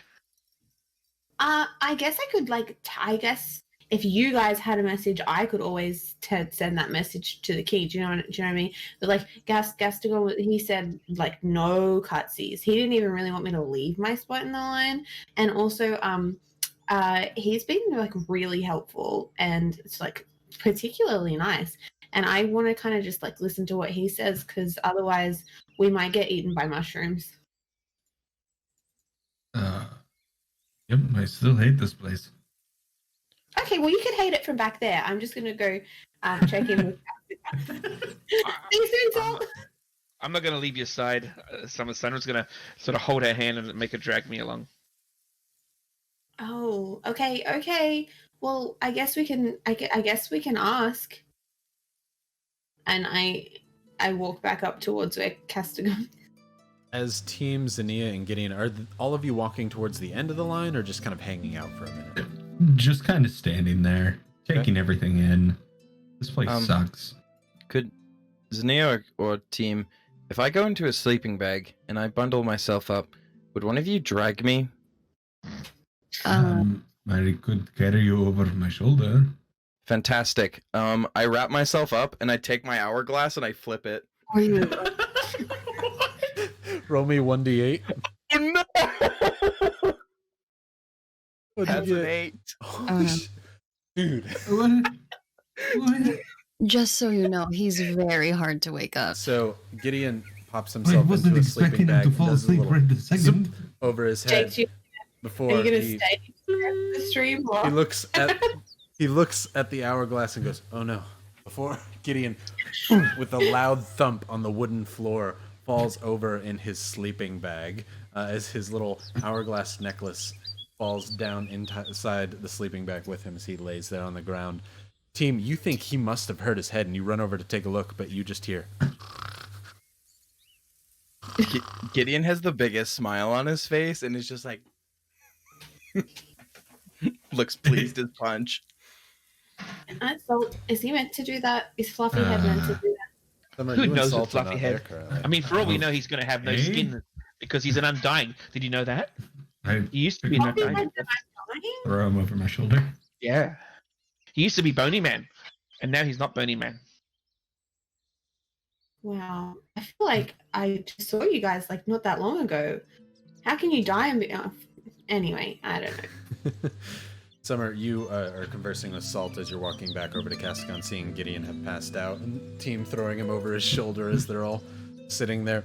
Summer, you go up to Castigon as he's like, "Oh, I told you," as you suddenly hear an outburst of what just sounds like birds all chirping at you in incredible unison as all these other Eladrin and Sylvans here are just yelling and pointing at Salt, trying to like push him out of your hand. Salt, they're trying to like get you away from your sister. Oh, he did say there were no cutsies. I'm not cutsing. I'm coming with you. That's I that's think that... cutsy for them. Yeah. Okay, sis. Take it off. Take your hat off. But are you gonna be able to breathe though? Oh. As you set the hat on the ground, literally Alex and Jakey just like, "Hey, it's better if I don't remember this." Whoop. Yeah, it's just like, well. Salt And jumping Team into looks the over to hat. Zinnia and says, "They're yelling at him. They're not happy. You hear those Tweety birds? No good." Oh, I just Castigon, is this just gonna feel like me Jakey's smuggling a him method in actor. now? Look, I'm not the one who gets to judge that. If the king's not a fan of it, that's probably a bad thing. Wow. So I stick my head out. We can always do an act and put my head back in. As you put your head out, they like a sudden cacophony again then of tweets. As they all reach for your hat, Summer. Two particular ones nearby, two Eladrin, what appear to be fall ones in dark red skin, with big fall like what almost look like antlers but are branches coming off of their heads. They reach for your hat as if to take it from you. I slap their hands. No. Castigon's like, he begins speaking in a language, again, you don't understand, but Team, what sounds like a very hoarse owl, is he's like, hey, look, she doesn't know any better, they're basically kids. Okay, we'll go to the back, Hey, Team's gonna yell out, "Castigon, try blah blah blah blah blah blah blah blah." Blah, blah, blah, as he tries to do that. What just sounds like his normal voice to them, very much like, "I'm sorry for the inconvenience." As he pulls your hand, Summer, as he's like, "Let's just go to the back." I spit. Pummel them with dandelion seed. Oh. That's so cute. Night night. Pummel them with dandelion seeds as they all kind of swat them away, not wanting what you got to sell to them right now. Basically, you're waving at them, like more just oblivious and like happy in this awesome place. Castigon, reluctantly kind of walks, and he kind of does the like, come over here to Xenia and team. You don't have to do what he says. Oh, he wants us to come over? Yeah, he's like saying, come over here as he's walking well, towards the back of the line. Zinnia, it looks like I captured a huge caterpillar out in the Fae Wild, doesn't it? It looks normal, actually, compared to everything else around here. All right, let's go. Let's just make sure they don't think he is the tax payment. I'm gonna grab Salt out of the hat so that he doesn't suffocate. Salt, you come But out. I come out. I'm like kind of holding a stick, and I sort of, as soon as I see it, throw it back into the hat. We got booted. I told ya, no cutsies. Why are we even seeing this king? Apparently we have to, because something about me being special. That's what I heard. Oh, that makes sense. Castigan, is this true? As y'all are walking towards the back of the line, he's like, it's not. Look, whatever gets you to sleep in the morning, but it's just, you're not supposed to be here without express permission from royalty, and I don't want to start off my travels with a new piece of royalty without having a good introduction. If I just take you out of here, you and I could possibly be hunted to the end of the plains. That's not a good thing. And that's bad. Castigan has explained this to me several times while we've been waiting in the line, but what I've gathered is that it's bad. If it helps, Castigan, we're already hunted to the end of the plains by the bringer of plagues. Yes, great, Salt. Great. Wait, hold on. But before we get into that, Castigan, I feel like I owe you an apology. Look at all these gift subs from everybody. That's strong heart. Uh-oh, That's uh-oh. Yeah, they're trying to find out what the Jake has got to do something now. Wait, is that 10? Let's see, that was 4, 1, 5, 6, 2, 7, 8, 4. 9. That's 9. What did you One say you more. would do at 10 subs? At 10 gift subs, I'll tell them what's going on. I didn't think they'd Okay. do it. Do it. There's one more gift sub, and then I will, I guess. Oh, is it But 9? yeah, Just saying, I think it's 7, because it's 1 from Witty, 1 from Think Creative, and then 5 from Strong. Oh, yeah. You're well, right. there's No, 2 I see more. 10, but 8, either way, 9. yeah, we definitely got enough. 10, there's now. 10. And there we go, That's 10. Beautiful. Okay. So chat, Okay. I have Train. I have a magic item created by Ryan, which is wonderful. That was a gift from Gideon's mom, where it's an hourglass that when I flip it, whoever's holding it rolls a d8, and that's how many hours of unawakenable sleep they fall into. No. So if Gideon puts that in someone's hand, is like, hey, can you time me while I do this foot race? Flip the hourglass. They're out. But yeah, so that's the item. No. And it doesn't have charges or anything. But it's whoever's no. holding it passes out once they flip it. So Gideon's out for 8 hours currently. Oh no. It's meant to be a present from his mother to make sure he gets a good night rest. Oh, bless. Great. Well, he's Oh. fast asleep as a caterpillar, so peace, y'all. You now have a It's lovely deadweight having- caterpillar in your hand. Castigan. For the stream. Castigan, I feel like I owe you an apology as we're walking. You did what you said you would do, and you found Summer. And I have to say thank you. I told you I am not a liar. I gotta say, Listen, if you knew the shit we've been through and the people that have fucked us over, you wouldn't be as trusting either. look, I told you I'm just really at heart. I'm a businessman, and I just want to do good business and make good connections in the world. And seem like nice people. I thought I'd like to do business with you. He, on the other hand, I'm not a fan of him. As he points to the caterpillar on your back, who kicked him straight in the nards. To be fair, the last person that said they were our friend almost murdered the two of them, nearly murdered me. So you can understand why we are not very quick to trust, apart from these two. And he points to Summer and Salt. I abhor violence in all its forms. I'm not a fan of it at all. I can't say I've ever hurt a fly intentionally. Not my Just a little bit of violence is okay. thing. I mean, other people can go nuts. It's just not my thing. I'm not built for it. As he shows his like very, very lanky arms. But you know, Boo, boo. go nuts, have fun. He's more of a traveler. It's a good way to put it. Ah. That's nifty. As he kind of looks over and he says, but we're now back in line. Summer and I were here for 10 hours, and we are done with I Spy games. Well, we have other games. I love I Spy games. I know. I spy with my little eyes. Hold on. I spy with my little eyes something starting with M. Marshmallow. Gideon, No. Zinnia, you're good. Yes. you're mumbling that in your sleep, I see. How loudly are you mumbling it?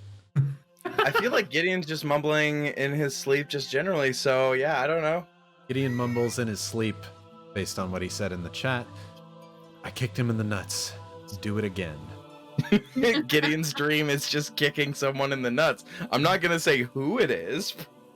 As Castigon hears this, okay, I'm only a little abhorrent to violence. Are you all good friends with him? Fluffy Yes. had to. I am fairly good friends with this caterpillar. Also, hi Train, what's up? How long have we known Gideon for? 2 days. 2 days. And we've known you for about, what is it, almost 2 weeks now? Yeah, solid Yeah. friends. Yeah, we're all family here. I'd die for them. Ride or die. I think besides you two knowing Summer and Salt knowing each other your whole lives, and then me and Zinnia knowing each other for what, like 6 years? Yes. Yeah. Castigon looks at the line, looks back and says, this one's not as long, but we still need to talk to him. Yeah. Perchance if I am here under false pretenses of offering taxes for a tribe to the south, and I actually have something to give as taxes. Is this a good thing? Oh yeah, gifts are helpful. Do gifts. Ah, good. Perfect. I've never met royalty who doesn't like gifts. So, It's plenty pronounced gifts. Jip. GFY for salt. I'll take that GFY. Was the it a worst. J? Hey, look, Oh. even salt gifted to. Look at all these gifts. See what happens when I make a Hype train. Salt. There's my GFY. Alex immediately redeemed himself. Oh, right. So many gifts and gifts. Yada yada. As Castigon kind of looks over. Look, if you two want to play I Spy, that'd be. I'm just done with it. Let's just wait this line out. Talk to the king and hopefully go. Can I tell from how long we've been waiting here how long this line is? How many hours long? Roll a general intelligence checks. Because we were pretty much at the front, weren't we? Yeah, you were not far off. Okay. So intelligence is 15? 15. That's probably somewhere between 6 or 10 hours. Well, you're gonna have to play something. Well, I can tell them about the banana speed. The bananas. That'll probably take most of that time. I love that story. No, I'll start. No, you start. You start. As, So, Salt, how fast are bananas? Hold on. Do we want to do this? Because it's gonna take about 10 minutes. oh no. Gods of chat, am I telling the banana speed story? God. If not, we just do another audio recording of Salt in the Salt Discord. That actually might not be a bad idea, and then we can just have We it have recorded. Patreon and we will give you the salt content you deserve. There we go. Non-existent Patreon. Yeah, exactly. Subscribe to Salt's OnlyFans if you want to hear him tell the story about. It's totally up to you guys. I'm happy to do it. It's a great feeling moment. If we get to hype train level 6, then Salt will do the story. I think the highest is 5, so you just need to get to 5. We're Oh, at that's 5. it. That's it. We'll We're go at 23%. banana. We got 2.5 minutes. Give me the Mhm. abridged Good, version of the bananas, and then do the banana No. story on the. Only bananas. It ruins it if I give you an abridged. I can tell you how everyone reacts if you'd like, but if you want the full banana story. Oh, jeez, we're getting there. We're getting there. Banana story. Oh, They're going for well. it. Go for it. Chat, what's that law? We're professionals here. Oh, hang on the story. Telling banana stories. Ribomon. Oh, Ribomon would say to do it. Right, All right, guys. So, there was once these fabled pink elephants, right? And they were in a land far, far away. And so this down under adventurer, Snowmate, was going to go and get one of these pink elephants and bring it back to the land of down under, and show everyone the world of this amazing elephant.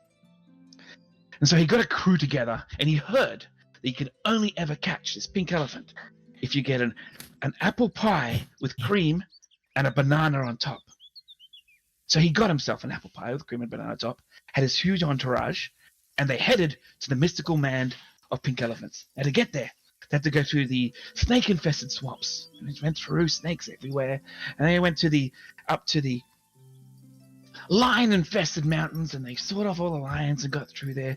And they had to go down through the gullies of alligators, and they took through and up to the top of the world and around to the plains of the pink elephants. And they put this apple pie with cream and banana on top on the ground and hid behind a bush with a giant net. And out came the pink elephants. Stomp, stomp, stomp, stomp, stomp. Whoosh! They grabbed the banana. Boom! He missed and they ran away. So, he then went back up through the top of the world, down through the valley with all the alligators, the mountains with all the lions, and the swamps with all the snakes, and decided he needed to get a bigger pie. So he got a big, giant, doesn't even fit in your oven anymore pie with cream and a giant banana on top. Went back up with his crew, up through the swamp-infested snake, the snakes-infested swamps, the mountains with infested lions, and the valleys infested with alligators, up through the top of the world and back down again. Put this giant pie down, grabbed his net, hid behind the bush. Out came the pink elephants. Stomp, stomp, stomp, stomp, stomp. Whoosh! Missed it. They ran off with the banana again. What's he gonna do? They head back up over the top of the world again, down through the valleys with the alligators and the mountains with the lions and the swamps with the snakes. And he grabbed a 5-meter. That's like, I think lots of feet in America, in your normal terms, by 5-meter pie with cream and like a dozen bananas on top. And he goes, I got it now, because they can't just grab one banana, right? Went back up through the swamp full of infested snakes, and the mountain with all the lions, and the valley with the alligators, over the top of the world, back down, put this down, grabbed his giant net this time. He figured he can try to catch more than one. Out came the pink elephants. Stomp, stomp, stomp, stomp, stomp. Whoosh! Just missed it by like a tiny tail of an elephant. I've got it. Next size has to be it. Goes back up to the top of the world, down through, as we know now, valleys with alligators, mountains with lions, and swamps with snakes, and grabs the biggest pie ever commissioned. This thing is a good 100 meters. This thing takes an entourage and 5 more entourages to carry it. So they go through their last time through the swamps with all the snakes, up, climbing these giant mountains with all the lions, and through this huge gully with all the alligators, over the top of the world. puts this humongous, like Fae elephant size is when you think about it, pie down on the ground. The biggest, most amazing banana. I mean, it's probably how the elephants are so quick, right? On the top of it, gets behind this bush, gets his net out.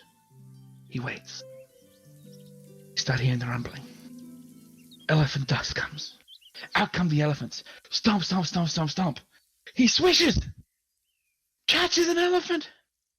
The elephant gets so scared, it turns grey in a split second. And that's why you never ever take a fast banana from a pink elephant. True. True. I see. At the end of the story, I Gideon falls on honestly- his shoulder and falls on the ground. Just to punctuate the story.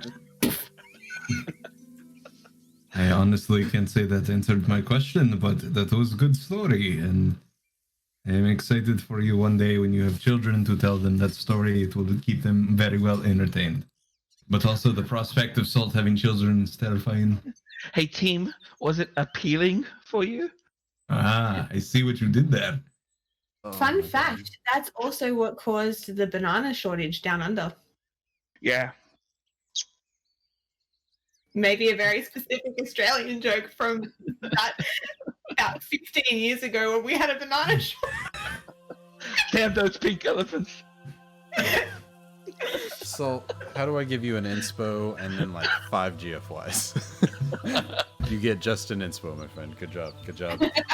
But with that, because I like the suggestion that was given, Mm-hmm. you all get a long rest because by the time Salt's done, you're like, and then he catches them. Castigon is like, that's great. It's our turn. We're supposed to go in now. As he's holding the curtain for But you the to go elephant back turned in. grey. Ryan, Yeah. can I also say that I cast enthralling performance throughout that? Can you cast Everyone the in roll line just paying performance? attention to it. Used enthralling. It's a once per day thing that I can do, which is you can choose 3 creatures that watched and listened to you perform, and for 1 minute they each make a wisdom saving throw and are charmed. Which 3 are you choosing? Um, Castigon's and Ea team. Yeah. Okay, we'll all make a wisdom save. Oh no. It's summer. It's 17. once for a short rest. 9. That's a 17. You're not that fast. There actually was 1 minute there where Castigon at the very beginning was like, whoa, hold on. What are you talking about with bananas? But, you know, the 1 minute does get eclipsed by the other, well, we'll 7 say hours. 7.5 hours. As he was like, okay, yeah, no, I thought you were going somewhere with it. Before at the end, he's like, okay, good, come on, let's go. As team, you're like, I'm trying, as you're pulling Gideon forward towards this curtain here. Which, again, this curtain looks to be almost like pure starlight hanging through sheer, almost like a bride's veil down, where it's kind of dripping these bright bits of starlight down from this curtain. As Castigon pulls it open on the side, the guards are allowing you all through, as it is now your turn, which during your speech, we'll say about 10 minutes ago, they were like, your turn, but the guards were, Castigon was like, just give him like 1 more minute, he's got to be done now. Finally, he's like, okay, we gotta go. Seriously, they're mad. As he's ushering all of you through the curtain. Are you going? Oh, yeah. Gideon awake? Gideon is not quite awake yet. Oh, dang. I was going to say something really funny then if he was. Okay, never mind. What would Has you it I been- say still for have him our over my knowledge? shoulder. No surprise. I can tell you got a It's actually second not that story, heavy. and then Gideon could be awake by the end of it. I was going to what? say if Gideon woke up, like by the end of the story, Gideon would just say to team, I've been awake for the past hour, but I wanted you to keep carrying me. But Gideon's still asleep. Still asleep. As team, you drag Gideon through the curtain. You now all are in this small little hallway.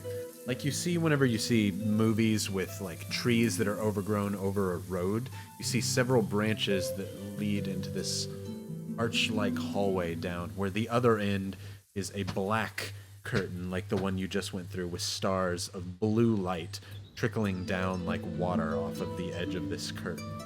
This hallway is maybe 30 feet in length, about 10 feet wide. As Castigan looks and goes, okay, yeah, this is still the same, so that's good. Once we go there, you don't come back out unless he lets you, so be very polite. Yeah. Okay. Suddenly... Team looks down to Salt. Says, Salt, we're about to meet royalty, and I need you to be on your best behavior, because if we fuck this up, we will all die.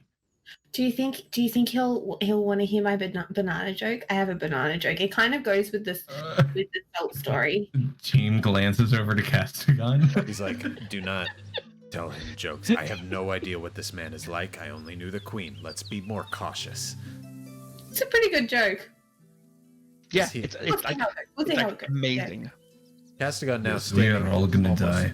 regal-esque form, even though he is in very tattered attire, stands hands behind his back, walking very straight and upwards towards the curtain. As he walks, he doesn't stop and open the curtain like he does before. He just walks through this thing without stopping. Like a puddle, he suddenly envelops himself in this as the curtain kind of waves, and you immediately lose vision of him as he goes to the other side. I'm gonna like mimic his way of walking with my hands behind my back, kind of adjust my wings, and then like walk through the curtain. Summer goes in after him. Who's coming next? I'm slapping Gideon in the face. Like, wake up! Wake up! Salt, Team, it's you not gonna follow work. Summer. Zinnia, what were you saying? Team, it's not gonna work. Trust me. I think we just here, and I'll go next to Team, and I'll try to like share the weight on my shoulder. Are you both weekend at Bernie? I was gonna say it, but I didn't want the GFY, so I'm glad you said it. I'm questioning it. Is that the action? I don't know another descriptor besides like pretending that he's awake. Oh, I was just supporting him. I'm Okay, not okay. gonna pretend he's awake. Just no, making no. sure. Okay, because I was on the same page as Ryan. Like, are you about? Okay, got it. So you both kind of hold him up. You can think that way when you have 0 GFYs, but I got 3. I can't afford another one, you know. Fair enough. As Team Zinnia hold Gideon and walk through the curtain. Summer, you're the first to see, but it's followed immediately by the rest of you. Castigan stands and waits in front of a carpet made of bright silks that mimic a butterfly's wings in pattern. This carpet drapes down from a large stairway that goes up maybe about 30 feet in the air, with a throne made out of gnarled old black branches that seems to be petrified wood on the top of these stairs. Around these stairs are several, probably about 24, maybe a dozen on each side of those guards holding those Marlboros by the chains around on this upper rim where the stairs are. Sitting atop the stairs is a man, and by that man, a body of the Eladrin that was in line before you, the female with bright golden leaves getting pulled up and away behind him to a room behind the throne. Does she look alive? Does not.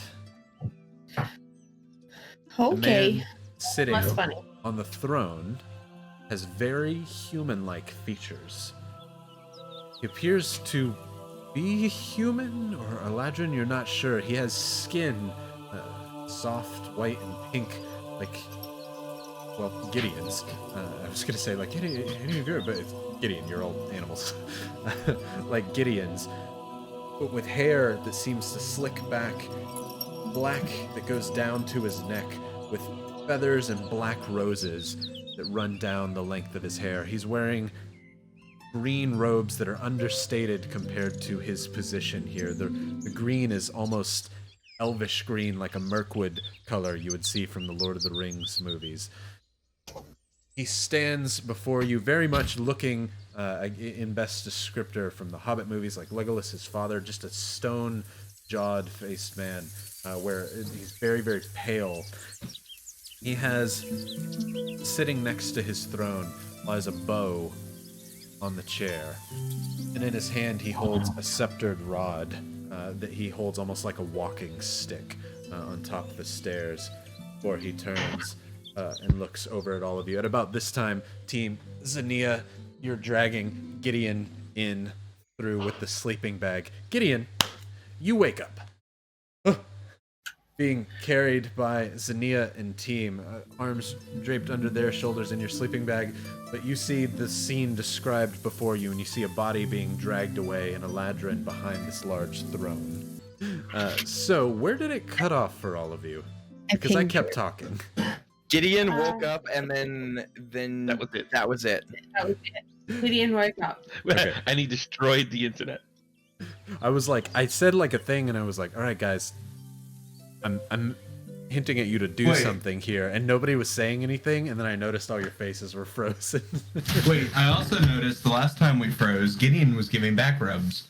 It's something to do with Gideon. Gideon. It's true. Gideon is so powerful with time magic. I keep freezing the GM. Time cleric. I'm a time lord. Gideon's ping timed out.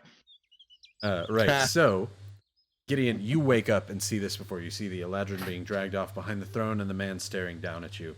Castigon gets down on one knee and bows his head as if to not look upwards, and he doesn't ever move his head up towards the king. On one knee, he looks down and places his hands out in front of him. He looks kind of back to all of you. I follow suit and then force Gideon to get down.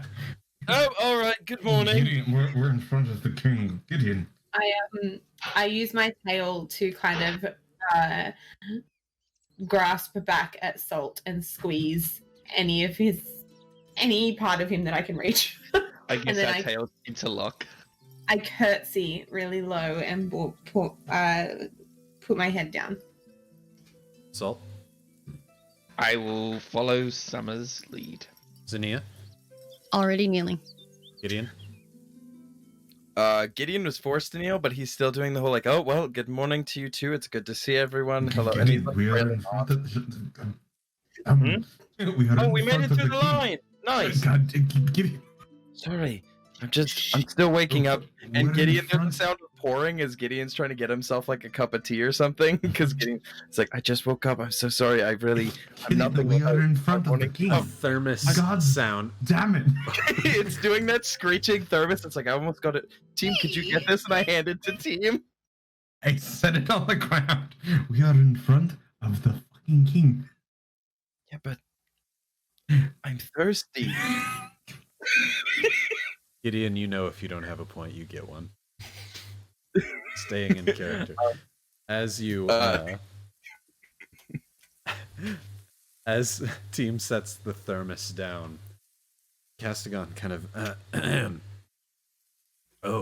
royalty, we present ourselves to you at your humble desire. We merely wish to talk and explore options of travel. As you hear, Castigon, isn't that you? As Castigon looks up as he goes, no, Torma. He looks over, he does kind of a little glance at all of you. You all kind of look up at Castigon.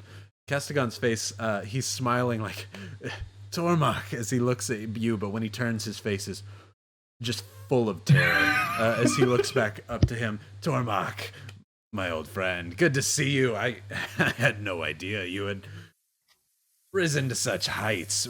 Please, may I stand? As the king, you hear footsteps walking down from the stairs. And he says, you may not sit there and kneel.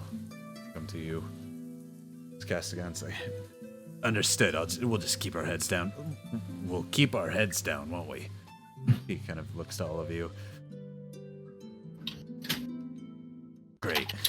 As the king talks, as he walks over and says, all of you are friends with Castigon here? I would say friends. Yes. Saul looks up. Yeah. Good friend. Interrupting teams like, I would say, yes. I would say acquaintances at best. Is that right? No, we're Your Majesty, we are possibly his best friends. Possibly. Do you look up He at played him I as you Spy with speak, us. or do you speak head down? No, I speak head down. Gideon still head down is doing that thing while everyone's saying that they're best friends. He's like trying to scoot, like, so he's still kneeling, but he's trying to scoot away from everyone that's saying he's Castigon's friend, just to give as much distance as possible. He's just shaking his head like, nope, still not a fan of this guy, because I was asleep the whole time Castigon would have been with any of us. Team's gonna take his wing and kind of outstretch it behind Gideon, just like kind of stop him from Gideon's gonna scooting pull on away. Team to bring him with him, because Gideon knows how Team feels about Castigon. And I don't know. I don't know. I would. Damn. What are I you doing say up in that moment though, Gideon does kind of go like, we have met Castigon, and some of us are fond of him, and some of us are not as fond. I don't think friendship really is what brought us here. We were here for another friend. And I point over at where I think Summer is in the room, but I'm still waking up, so I point at Zinnia. Then I look over at my arm, and then I point at Summer. Gideon also has his hair over his face, so he's dealing with that right now. kind of swatting it away as you're like pointing and looking at them. The king, now at the final step, you no longer hear him walking down the steps. He walks across the silken mat towards all of you. Says, some of you say you're his friends, some of you say that you're not. I'd count some of you very, very blessed then, and some of you not. Castigon, which of them would you say are your friends? Castigon says, well, personally, I think everyone's my friend. I like to make a lot of business acquaintances. As the king says, no, really. If you had to choose one, which one's your best friend? Castigon says, look, Tormach, buddy, can I still call you Tormach? 'Cause the king will do. Right, okay, king. They're all really good friends. It's really hard to choose one. He says, if you don't pick one, I'll pick all of them. Tormach says, well then, it's the rat and the fairy wings. We agree.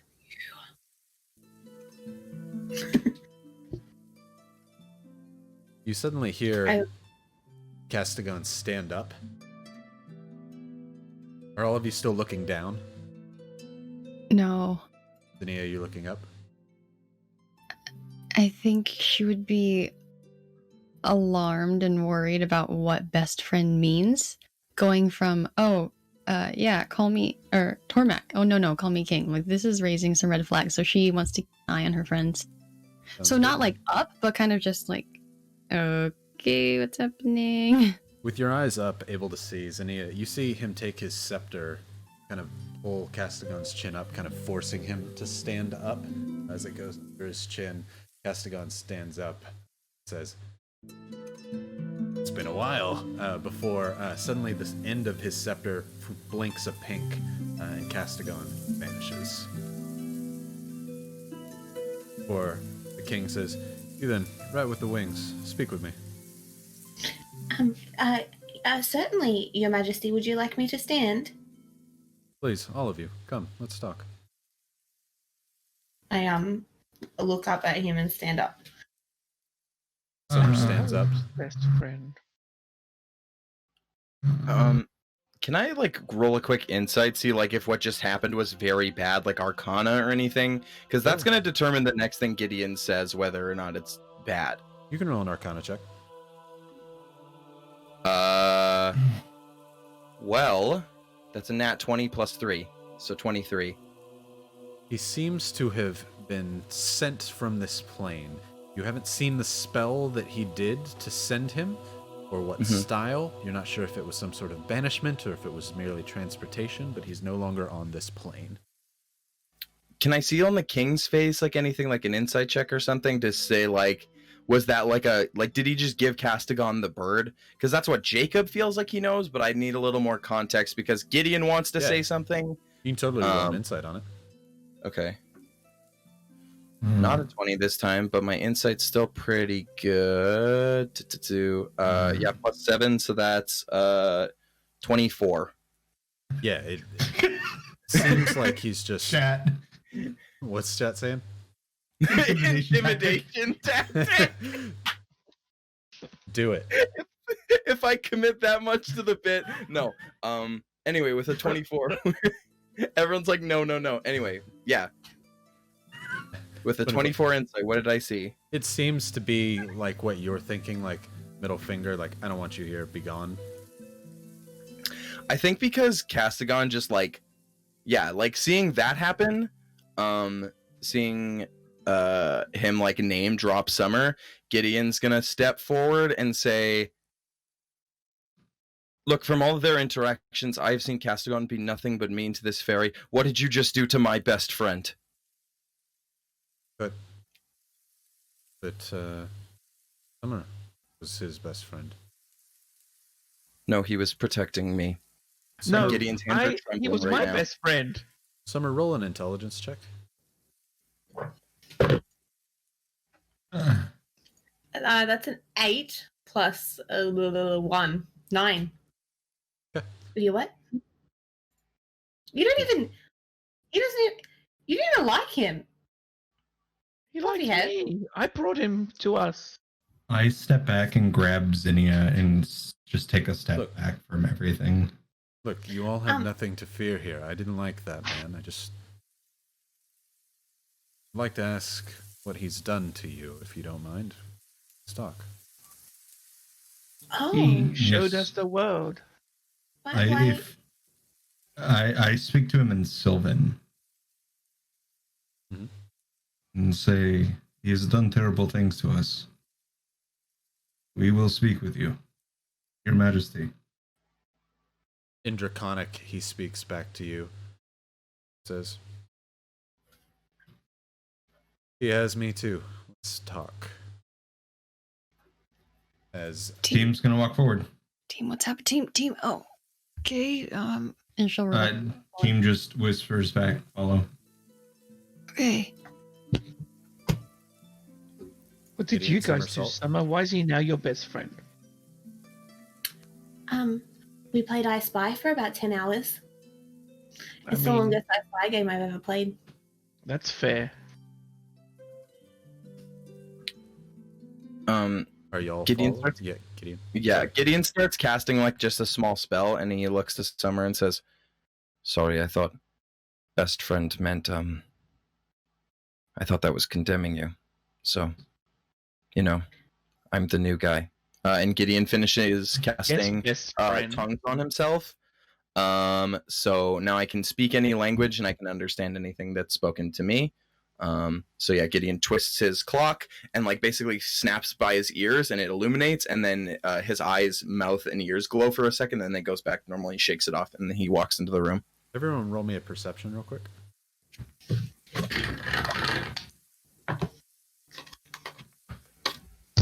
19. 6. Perception, is that right? Yep. It's an 8. 8. 17. 17. Salt. 6. Gideon. 22. 2. Okay. Gideon, as you click by your ears, you see the Fae King's head kind of twitch as you do that before continuing to walk to the stairs. Fae King walks over to the silk-covered stairs that lead up to his throne, and he sits on the third step with his feet on the second. Kind of a casual manner. He sets the scepter down, no longer grasping it, next to him on the stairs, and just kind of points his hand downward for you all to sit on the silk carpet on the ground. Sit. Team sits. Mia sits. Salt, Summer, Gideon. I wrap myself in my sleeping bag, but I sit. Gideon pulls his sleeping bag. Fine. Salt also sits. Summer. Yeah, I'll sit and fold, like, as ladylike as possible and fold my dress down. Trying to be as polite and just into the customs as you do. He says, look, I've already given Kitty inspo for Bree, by the way, saying, because people are calling for it. I do still give those. The king says, look, I have a distrust for Castigon. He caused a lot of trouble for my friends and I once when I was young.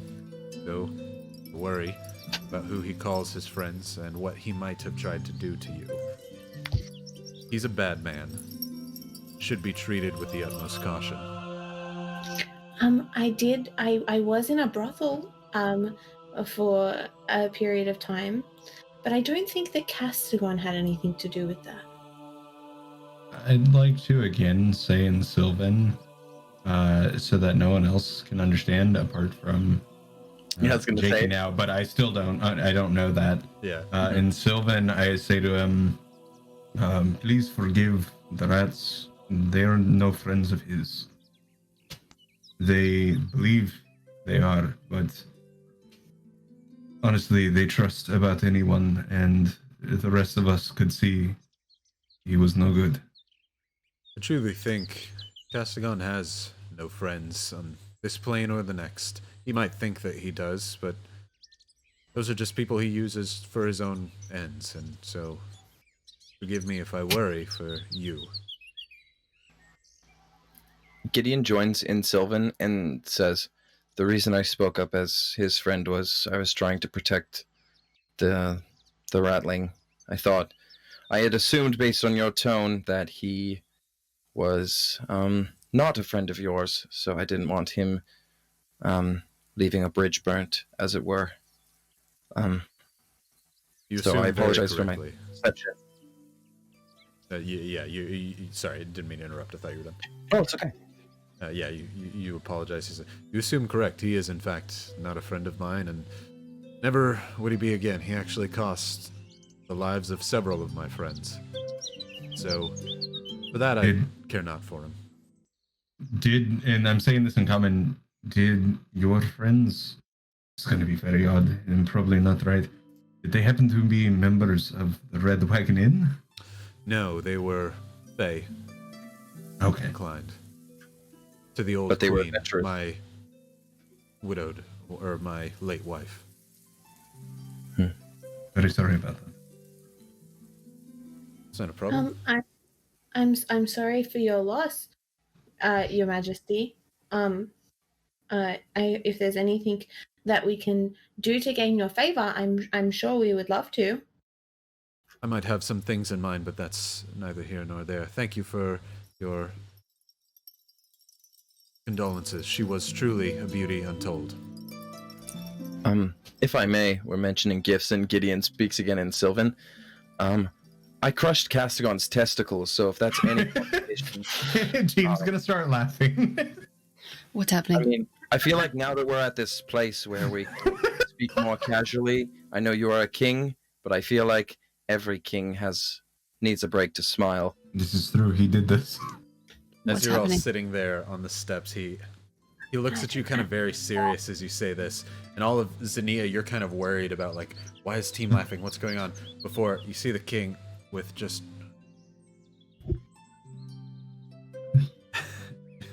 you know... wow. Okay. I'd wanted to do that for a long time. Well, consider this gift yours. It was in your name, my king. Oh, if we're extending gifts, might I present you with one? May.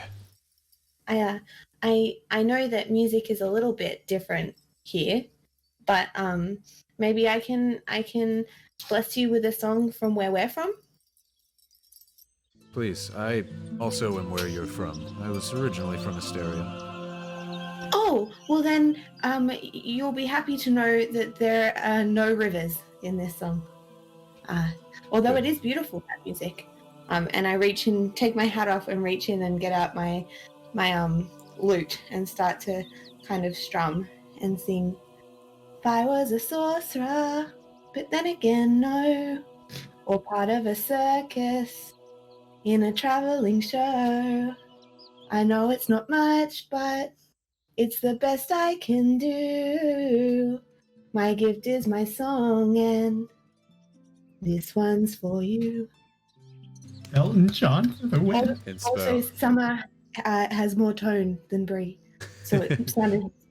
Very good. I'm very much picturing the Moulin Rouge Ewan McGregor version because that one's my favorite. So that's where I'm hearing it from. Very good job. As you sing, roll me a performance check. I'm good at performing. I cast guidance. Nat 20. As Gideon, Yeah. you're rubbing her shoulders like, yeah, sing it, girl. Add a D4. Make the nat 20 even nat 20er. Even 20 up. It's a nat 20 plus 1 plus so that's 27. That was a fucking gorgeous song. You're welcome. Absolutely gorgeous. As you see several of the other Sylvans and Eladrin that are up on there holding the Marlboros back are like just repulsed by it. You see the king kind of close his eyes and just listen to the melody for a while as all of you sit singing songs in his hall. Before, when your song ends, he looks at you and says, "Thank you, that was very beautiful. Who wrote that?" Just me. Quite the Yeah. talent. Thank you. Thank you. Your line's quite long. I got to go through it twice, and so that gave me some time to work on my music. Good use of it. I once knew a very talented bard, but he is no longer. Have you possibly met a Robin Connors before? No, I haven't. I have not. Right. You sing like she does. I curtsy again and bow my head. While we're on the topic of gifts, there was a tribe of people to the south that helped us get here with no help from Castigon. They owe you taxes, and they do not know this, but I have brought this for you, and Team's going to take out the Sphinx. With this, you can summon delicious food and water, enough for 20 people. And I hope this could make up for what they owe you. As you hand him the Sphinx, you kind of lean over in your sitting pose. He holds it and takes a look at it, kind of examining it up and down. Before he hands it back to you, he says, "Team, I think this would be much better in your hands. Keep it." At the very least, it could be useful for that line. Like, I didn't see any like pop-up taco vendors or anything. You really could be monetizing that. Perhaps that should be something that we remedy. However, most Sylvan and Eladrin just drink the dew from the ground. You should try some better porridge. Team stops for a moment because he never had said his name. And then he just sits back. The king continues his conversation without pause with all of you. They just drink the dew from the ground. Okay. That's fair. I had that brown water. Oh, did you? From the mushroom area? Yeah, it was brown. Raydala is quite the beauty, and she knows freshest of waters. Glad that you got to meet her so much. We're sisters. That term doesn't mean what you think it does. It's not the same as it is in Asterion. Oh, is it bad? It's... God, it's been a while since I've been to Asterion. It's... The term is like cousins. You hear that in the bar. Like cousins. Like... As I if don't you've shared know. the same lover before. Oh. But we just talked about traveling. Yeah, that's... Castigon is a frequent visitor to that brothel. Then I mentioned his name and she said, Traveler. That's what they know him as. There's probably quite a few people in Asterion who know him as that as well. Oh. Are you not... Pardon. Who do you pledge your godhood to? Just kind of recently have discovered the whispers and the chatter. And you? Have you heard the whispers before? I've heard. I listen. They don't echo here as much as they do in Asterion. And you? And he points basically to all of you, just kind of asking, like, who do you serve? I serve no god.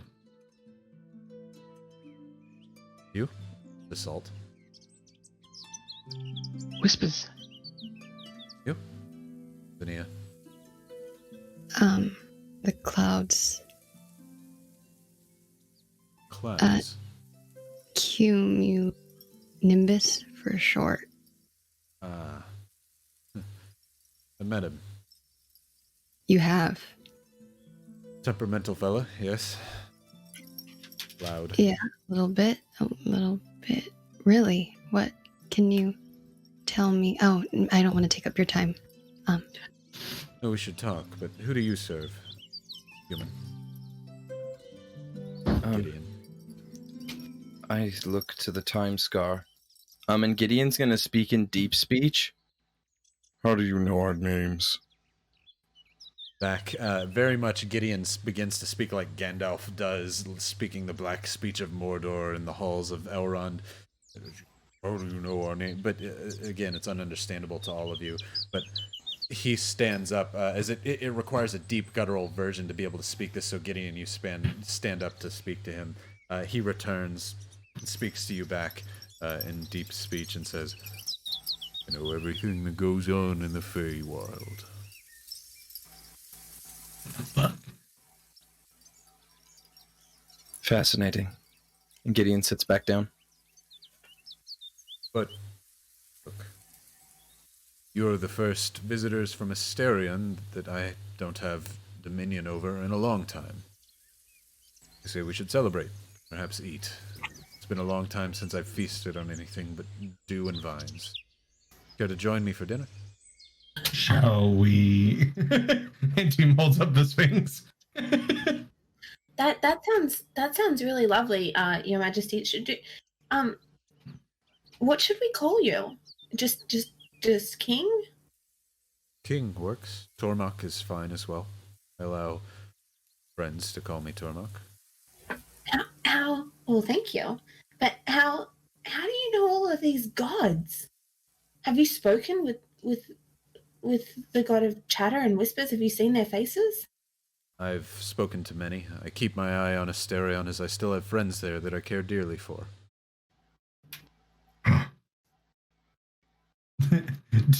Team's like, oh no, I can't remember his name. I just know him as Pervy Kane. Oh no. You Well, can try that. The halfling man with the tiefling daughter.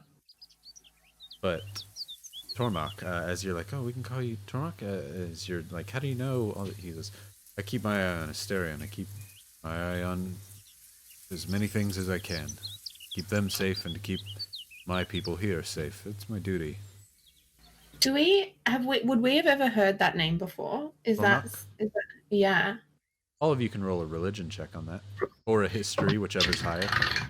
It's Valis, kind of like phallus. Of course it is. Not Los, but alright. 18? Zania team, Gideon Salt. History? history religion. or religion? Oh yeah, I'm definitely taking history. That's 18 plus 4 to the 22. 22. Gideon? 13. 21. Oh, 21. 22.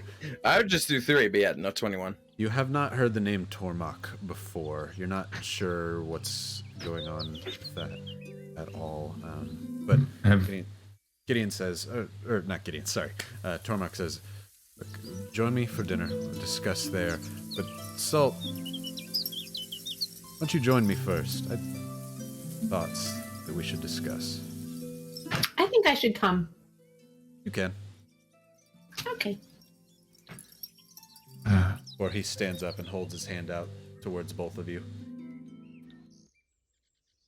I very slowly follow. And that's where we're going to stop it, with you two following Tormok up the stairs towards his throne. We'll pause it there as it is 11:01, 10:01, depending on where you're at. Early 01 in Australia. Seems like a decent place to stop it, as you all are in the Fae King's throne room, and Summer and Salt are following the Fae King somewhere. I knew he was a piece of shit.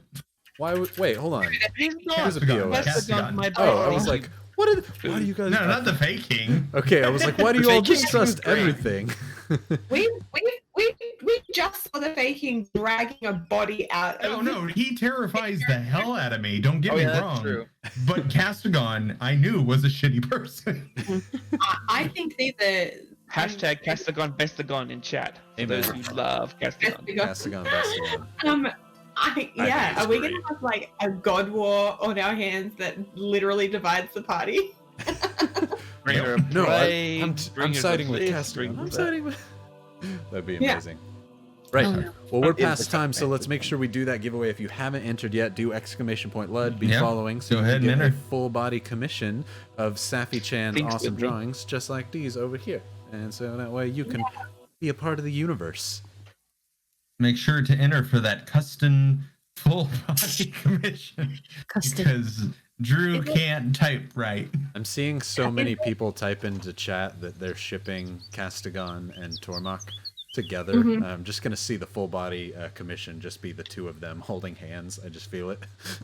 Castigon. Are these links? So- Sorry, are these entries registering, Drew? They are. Well, Okay. one has. They are still registering. There is one entry. You lucky Oh, no, brother. there's 67 in there. I'm just saying one of them has gone through since the last time I looked over. Also, while this is closing, I will now officially reveal Bobo's 10 GFYs and what that was. Oh my god! The 10 GFYs is you all being here in the Feywild and the events that are currently occurring. So, Oh, I thought you were about to say that are about to unfold. Like, yep, this is where we die. yep, TPK, TPK. so it's not good to be in the Feywild. Feywild's fine. I'm Summer's having a loving the great time. Feywild. It's great. I'm eating everything. I'm going wherever anyone tells me I should go. I have a really special sister now, apparently. I'm Very feeling special. warm and fuzzy after playing with that pond. Also, Rain says that they're going to make a not safe for work art if they get. God, Oh no. please Oh no. no, Staffy, no. Rule 34. Sappy, yes. All right. I'm going to go ahead and close the entries in 5. Well, it doesn't matter because we're on delay and they're closed. They're closed. And And distinct abilities. Oh, nice. Congratulations. Congratulations. There you go. And Safi has said she does not do not safe for work. Good, good. Oh, you Please, thank extra. Come on, Safi with the Sappy. save. Sappy, I wanted my Gideon teamship drawn. She Yeah, also our doesn't embrace do in the air. Yeah, I was gonna say our brace in the air, our sleeping bag cuddles. Like, does that mean nothing to you, Safi? Truly. People just don't care. Aurora, Bobo's GFYs were what landed us in the Feywild. And Yeah. supposedly all the things happening in the background. all that we're all about to the find out other about. stuff as well. But right. Thank you everybody for watching. Tune in next week where we talk with the king a bit more and go from there. Thank you everybody for watching, and thank you for all the amazing support. The beginning of the stream nearly brought me to tears. I'm just so happy with everybody and how wholesome and awesome y'all are. So have a fantastic Before we leave, can we Oh, get yeah. some more hearts while I find someone to raid? Because we're going to do a raid tonight. raid them. Raid them, Drew. Raid. I think Slapdash were going on. Are they still streaming? Slapdash? Raid Shadow Legends. No. Just kidding. Don't install that. Let's see if they're up. Slapdash. They Slapdash. are there. Well, Hey let's everybody, raid 'em. we're gonna go over and raid Slapdash. If you didn't know, coming up on December WI 3rd, style. they have a new show coming on December 3rd. So make sure you check it out. We're gonna have all the promos up, and yeah. Salty chat's coming up. So I'm gonna go ahead and start raiding that. So if we want to say our goodbyes, Okay, bye. Bye. Bye. Bye. hi everyone. bye. Get a snowman. They're cute.